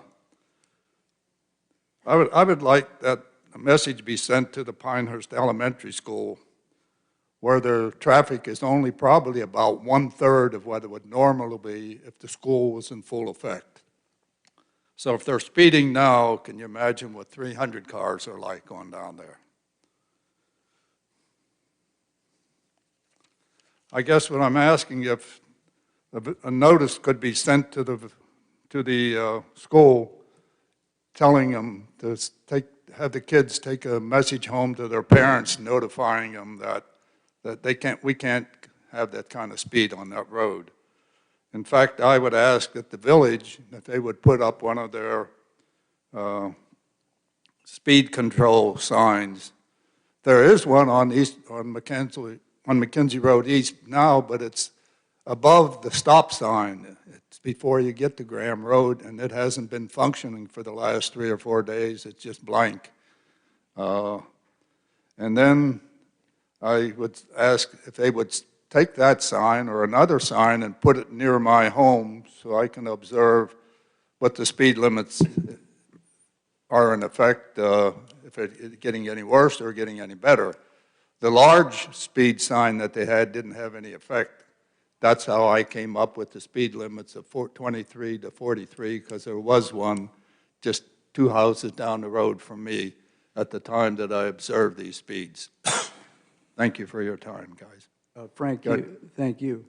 Jeff, do you wish to, you've made a note on that, and this must be one of the new lighted speed signs that's been on McKenzie. We've rotated them around the village, different places. I don't know that we'll have one there all the time, but no, Jeff will work on it. It's been there for a week or two, but I noticed over the weekend it's dead when I very seldom go up that way because it's dangerous to get out on Route 5, especially if you want to make a left-hand turn in the morning. I mean, it just can't do it.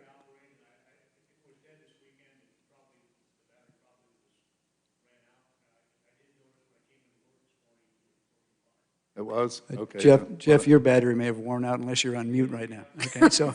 Speaking of batteries. We'll get there.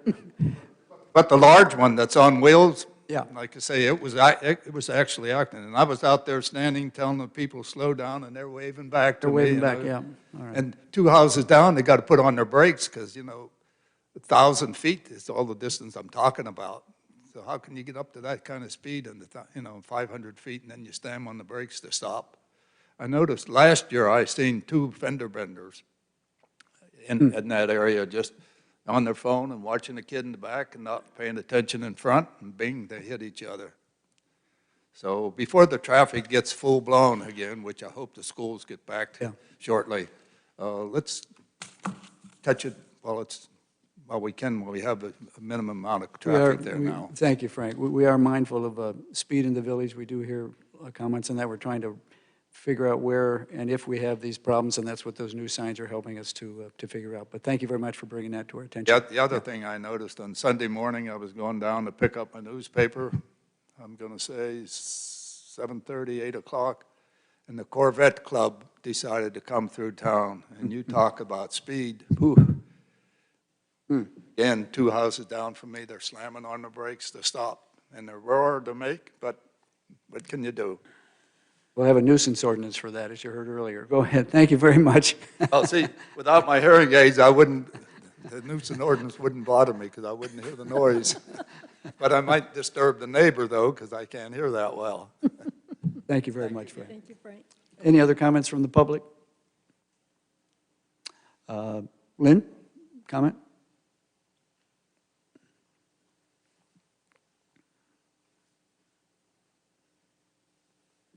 Can we ask questions at this point about the earlier part before the USGA?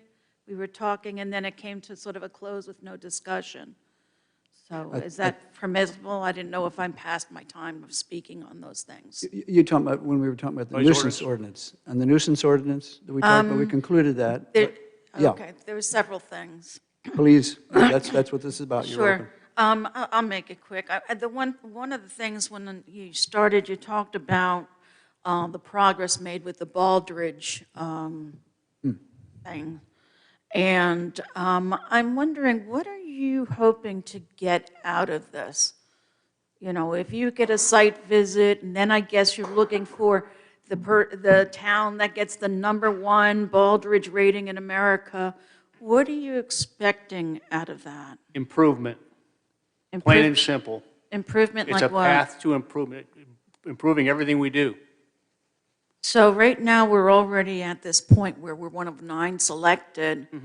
I haven't noticed any real changes or improvements that have occurred. So, and my concern is when I was in the Coast Guard, they started doing this, and we would write up, all these things about what we're doing so great for these awards without really doing anything and trying to get an award out of it.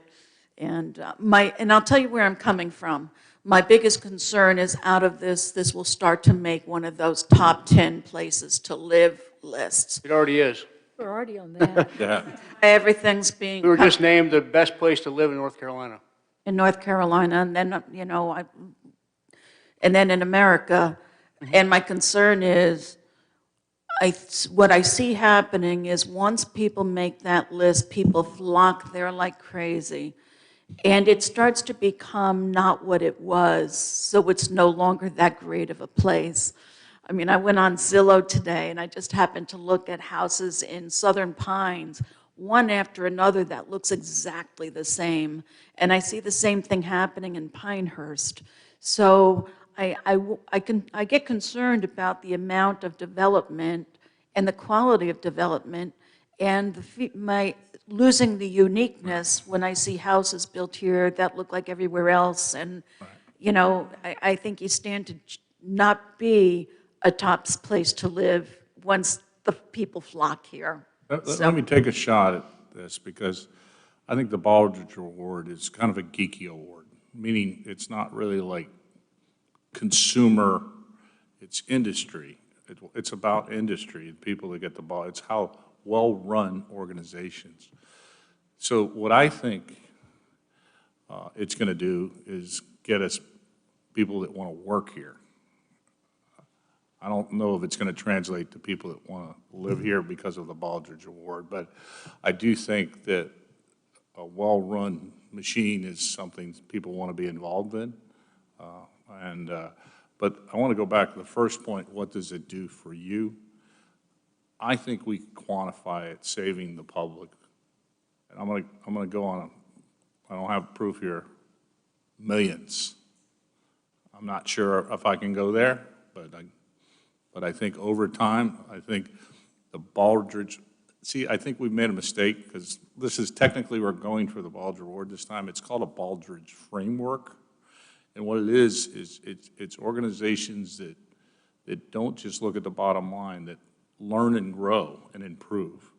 And I think the Baldridge framework has saved the public a bunch of money and directly improved the lives of the public.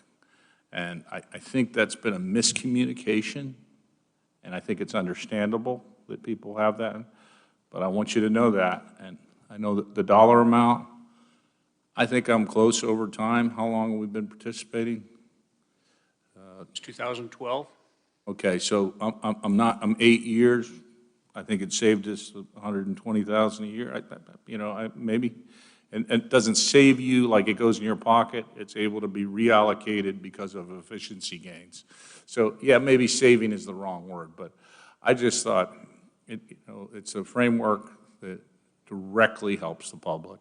And two, I think a well-run organization is one that people want to work in, and we'll get really good quality people and get to keep the people we have that are really high quality. So that's just, I thought, a comment. I think that's great comments, Kevin. Yeah. I think that it is about efficiency. You were talking about efficiency, but it's also about effectiveness and ways that we can improve in the efficiency and effectiveness with regard to how we provide the services to our community that result in achievement of our mission, which is quality of life. And you made the comment about, I don't know that we've necessarily seen improvement. Well, I can tell you that we habitually measure everything, and we have very carefully documented year-over-year improvement and growth since we started this journey approximately 8 years ago. And I'll call attention to our most recent resident satisfaction survey that we did this summer, where we set 12 national high benchmarks. In other words, we had the highest result from any community that our surveying company does business with across the United States in 12 different categories. The previous best we had ever achieved was 7. 3 and 4 was more typical of our past performance. So we clearly are improving, we clearly are growing, and I guess to the regard that maybe there's some there's some hesitancy to want to go down this road because it gets too good and people might want to come here. That's a wonderful problem to have. Again, it's all about quality of life. And what we're doing and building and achieving is an ever-increasing quality of life for our community. If that causes folks to want to come here, that's a good problem to have. It's all about managing growth and doing it the right way, and it's nice to be able to be selective. How much growth do we want? Like, are you liking it better living here with as many people as are flocking here and the extra traffic on the roads and the backups? I think that when Jeff used the word growth just now, what he meant was maturing. I don't think he meant adding to the population. He meant maturity of the organization. What does that mean? And I didn't mean for this to go into a huge thing, but I think it is something, and especially when you're telling me how much money you're saving, if this has been going on for 8 years, is this information being shared with us? Yeah, every year. I'm All not over the sure. website. It's all over the village website. Every year, we document our performance, and we talk about it in open council meetings about the year-over-year changes that we're seeing in all of our, for example, our resident satisfaction, our business satisfaction, our employee satisfaction, and all the myriad of things that we measure. I know I looked at one thing one time, and it was written in very Baldridge-esque kind of writing, and that's not always the most understandable by non-Baldridge people, so I'll look closer at it and see if it's We all in agree with plain that. English. Yeah. I mean, I used to work in it, and I developed a Baldridge-based approach that was much simpler, easier, and more effective and more of a systems approach, because it was frustrating to try to use theirs. The other question that I had, Trotter Park was brought up and another building going in over there. And I just have some concern about that, because I remember a couple years ago when a small business was building something on Route 5, and the mayor at that time was telling him he had to have 30-foot shrubs to hide him from the road. And I thought, but it's a small business, don't you want him to be seen? But meanwhile, my mother lives on the other side of Trotter Park, and they built a building in the back where they took out all these trees, and it's now visible by the residents there. And the building has about every 8 to 10 feet another LED light that goes all around the building and burns 24/7. Well, I won't say during the day, I can't tell it during the day, but at the night, you see this lit up building where it used to be nice dark trees. And as you go forth developing that area, it might be worth looking at who lives nearby and how is this going to impact their view. Because if it was my house and I was going from a beautiful wooded lot to looking at an office building and parking lot and lights burning all night long, I probably wouldn't be that pleased about it. So I just encourage you to look beyond just that spot and what it's impacting around it.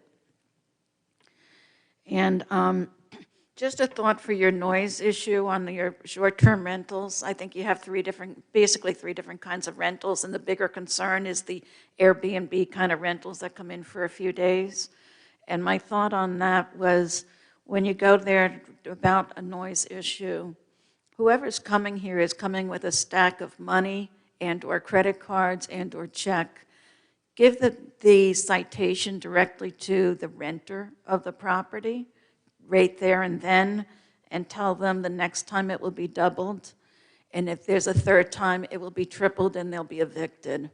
And let the owner know, and maybe also started a site where people can go and look. You know, Joe Blow from Asbury Park, New Jersey, created this noise or this damage to a property, and then other people who are renting out their properties can go there and say, well, whatever you do, don't take that guy in. You know, it would benefit you in the future because it would be a way to keep him out of other properties being rented here. But if you can just deal with the individual directly and notify the owner, it might be a quicker and easier redemption of your funds and change of behavior. Just my thought. Okay, and that was it. Thank you. Ben, thank you very much.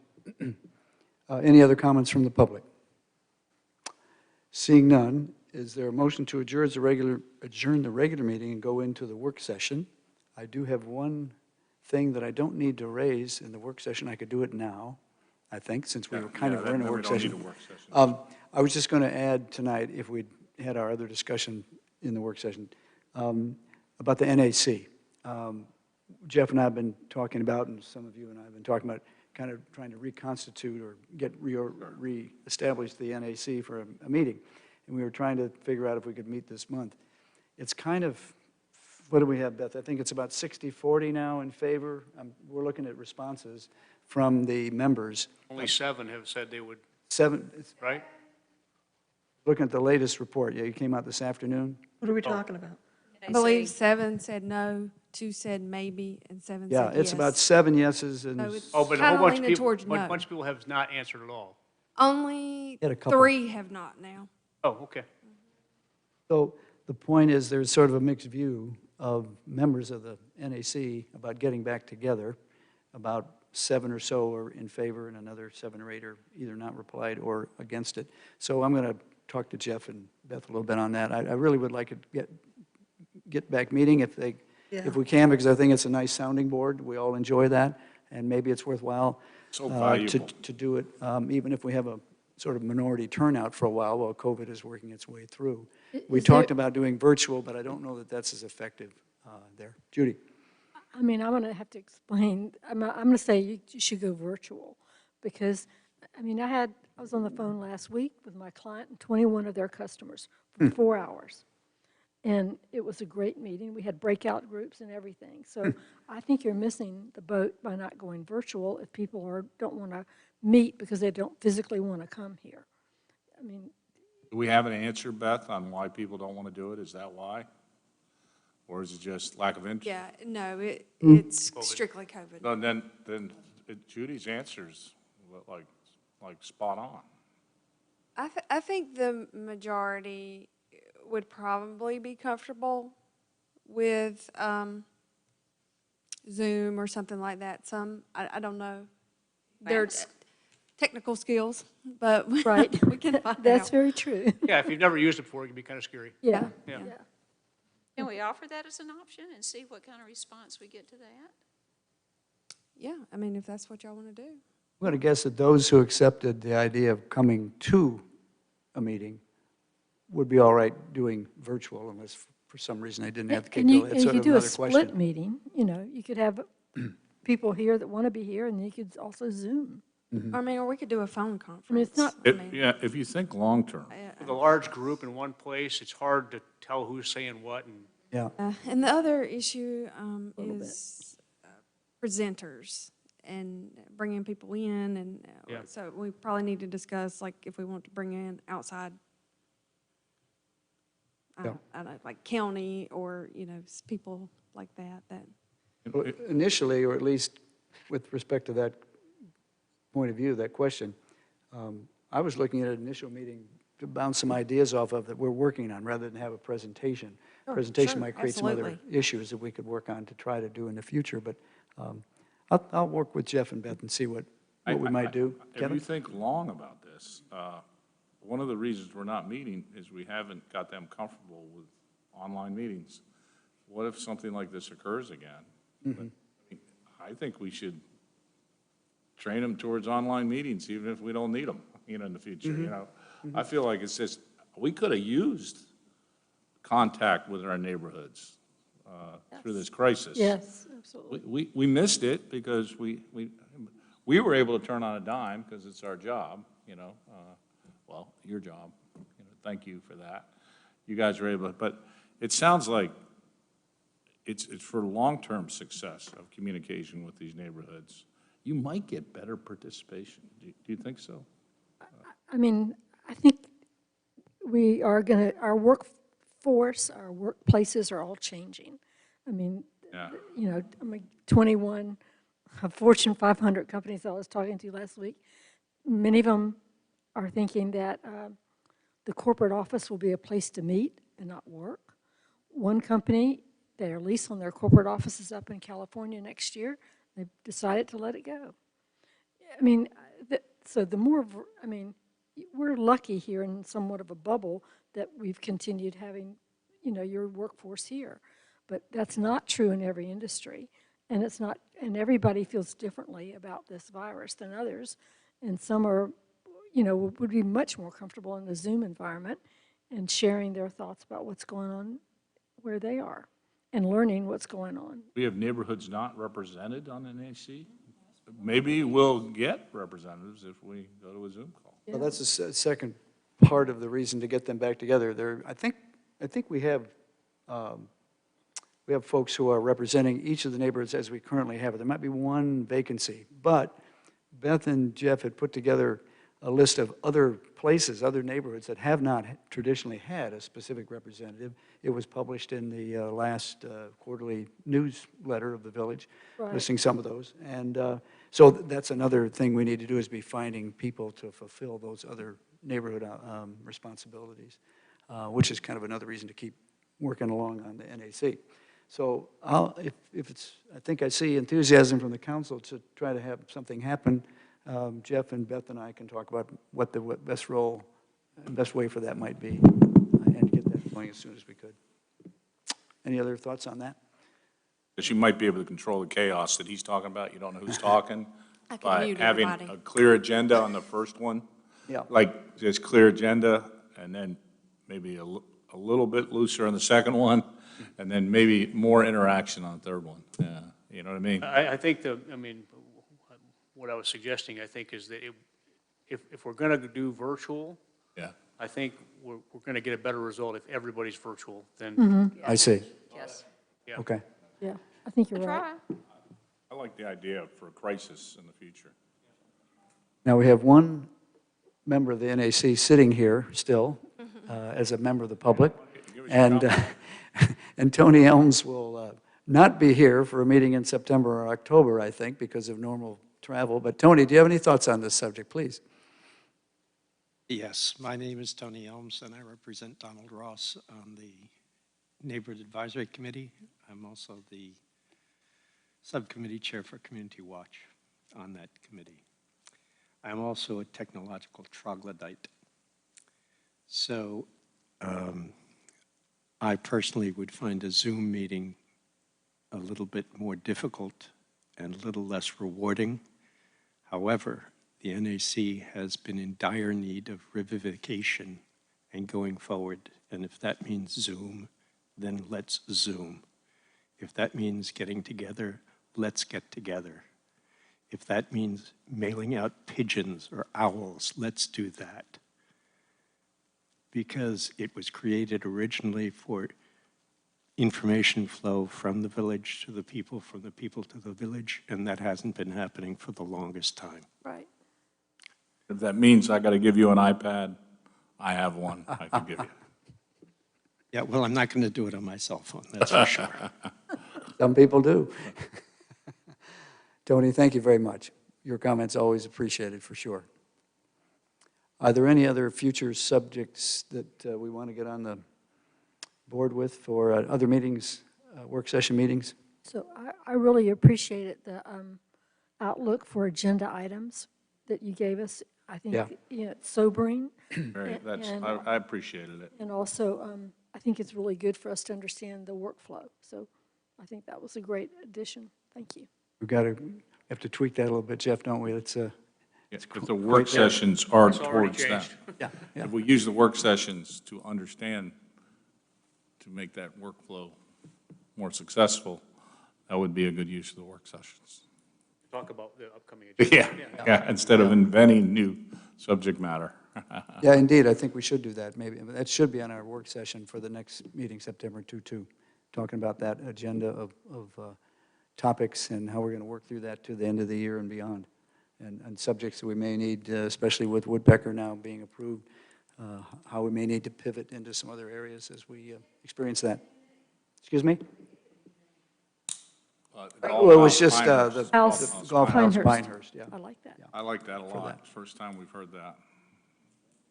Any other topics to put on the agenda for work sessions in the future?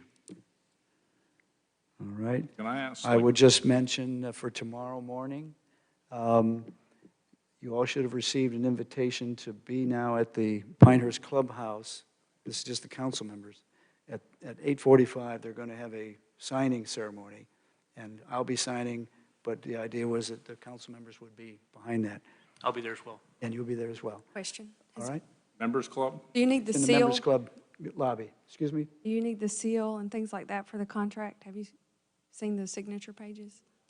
We have a signature page I've seen, but I don't know that we have the seal there. Grab, I was going to Would say, you I like could to- get it for you before you leave, if Why you don't you give it need to Mr. Sanborn? Yeah, And I'll bring that. I guess I'm probably also need to bring the gift. Yes, you're supposed to bring the gift basket. Yeah. Jeff mentioned that to me a little earlier. I asked him to give that to you, and you can bring it around. And then at some point after the press conference at about 11, there's to be some sort of exchange. So I'm told. Now, that could Yeah. change, but at least we're we're covered with a nice gift basket. Right, Jeff? Thank you for working on that. Also, council members and Jeff, bring your badge like Frantically found mine, just to prove a point. you have, and bring plenty of cards. I'm sure we'll all be happy to give out our council cards. But do find your nameplate. Everybody think you got one? Mine's in my pocket here somewhere behind 3 masks and 5 pieces of gum, and I don't know what else. I haven't seen mine in like 4 years. You're known. Okay. Any other items for discussion? I don't really need a motion to close the work session. I'll close the work session. We'll move to adjourn the regular meeting. We haven't adjourned the regular meeting. Oh, I got to go back. I always forget. I have to go back to that. I'll close the work session and re-enter the regular meeting. We're now in the regular meeting. Is there a motion to close? You never entered the work session. Never went to a work. We didn't. See, you got me in it. No, I was moving to adjourn the regular meeting. Yeah. We never had a work session. We didn't go there. I second Judy's move Move to to Making a adjourn. motion to close the And regular meeting. We were going to get out of here before dark. Yeah. I'm not going to die. All right. Motion by Judy Davis, second by Kevin Drum to close the regular meeting. All in favor, say aye. Aye. Aye. Any opposed? None? I'm not going to get hangry tonight. Thank you. Actually I get know.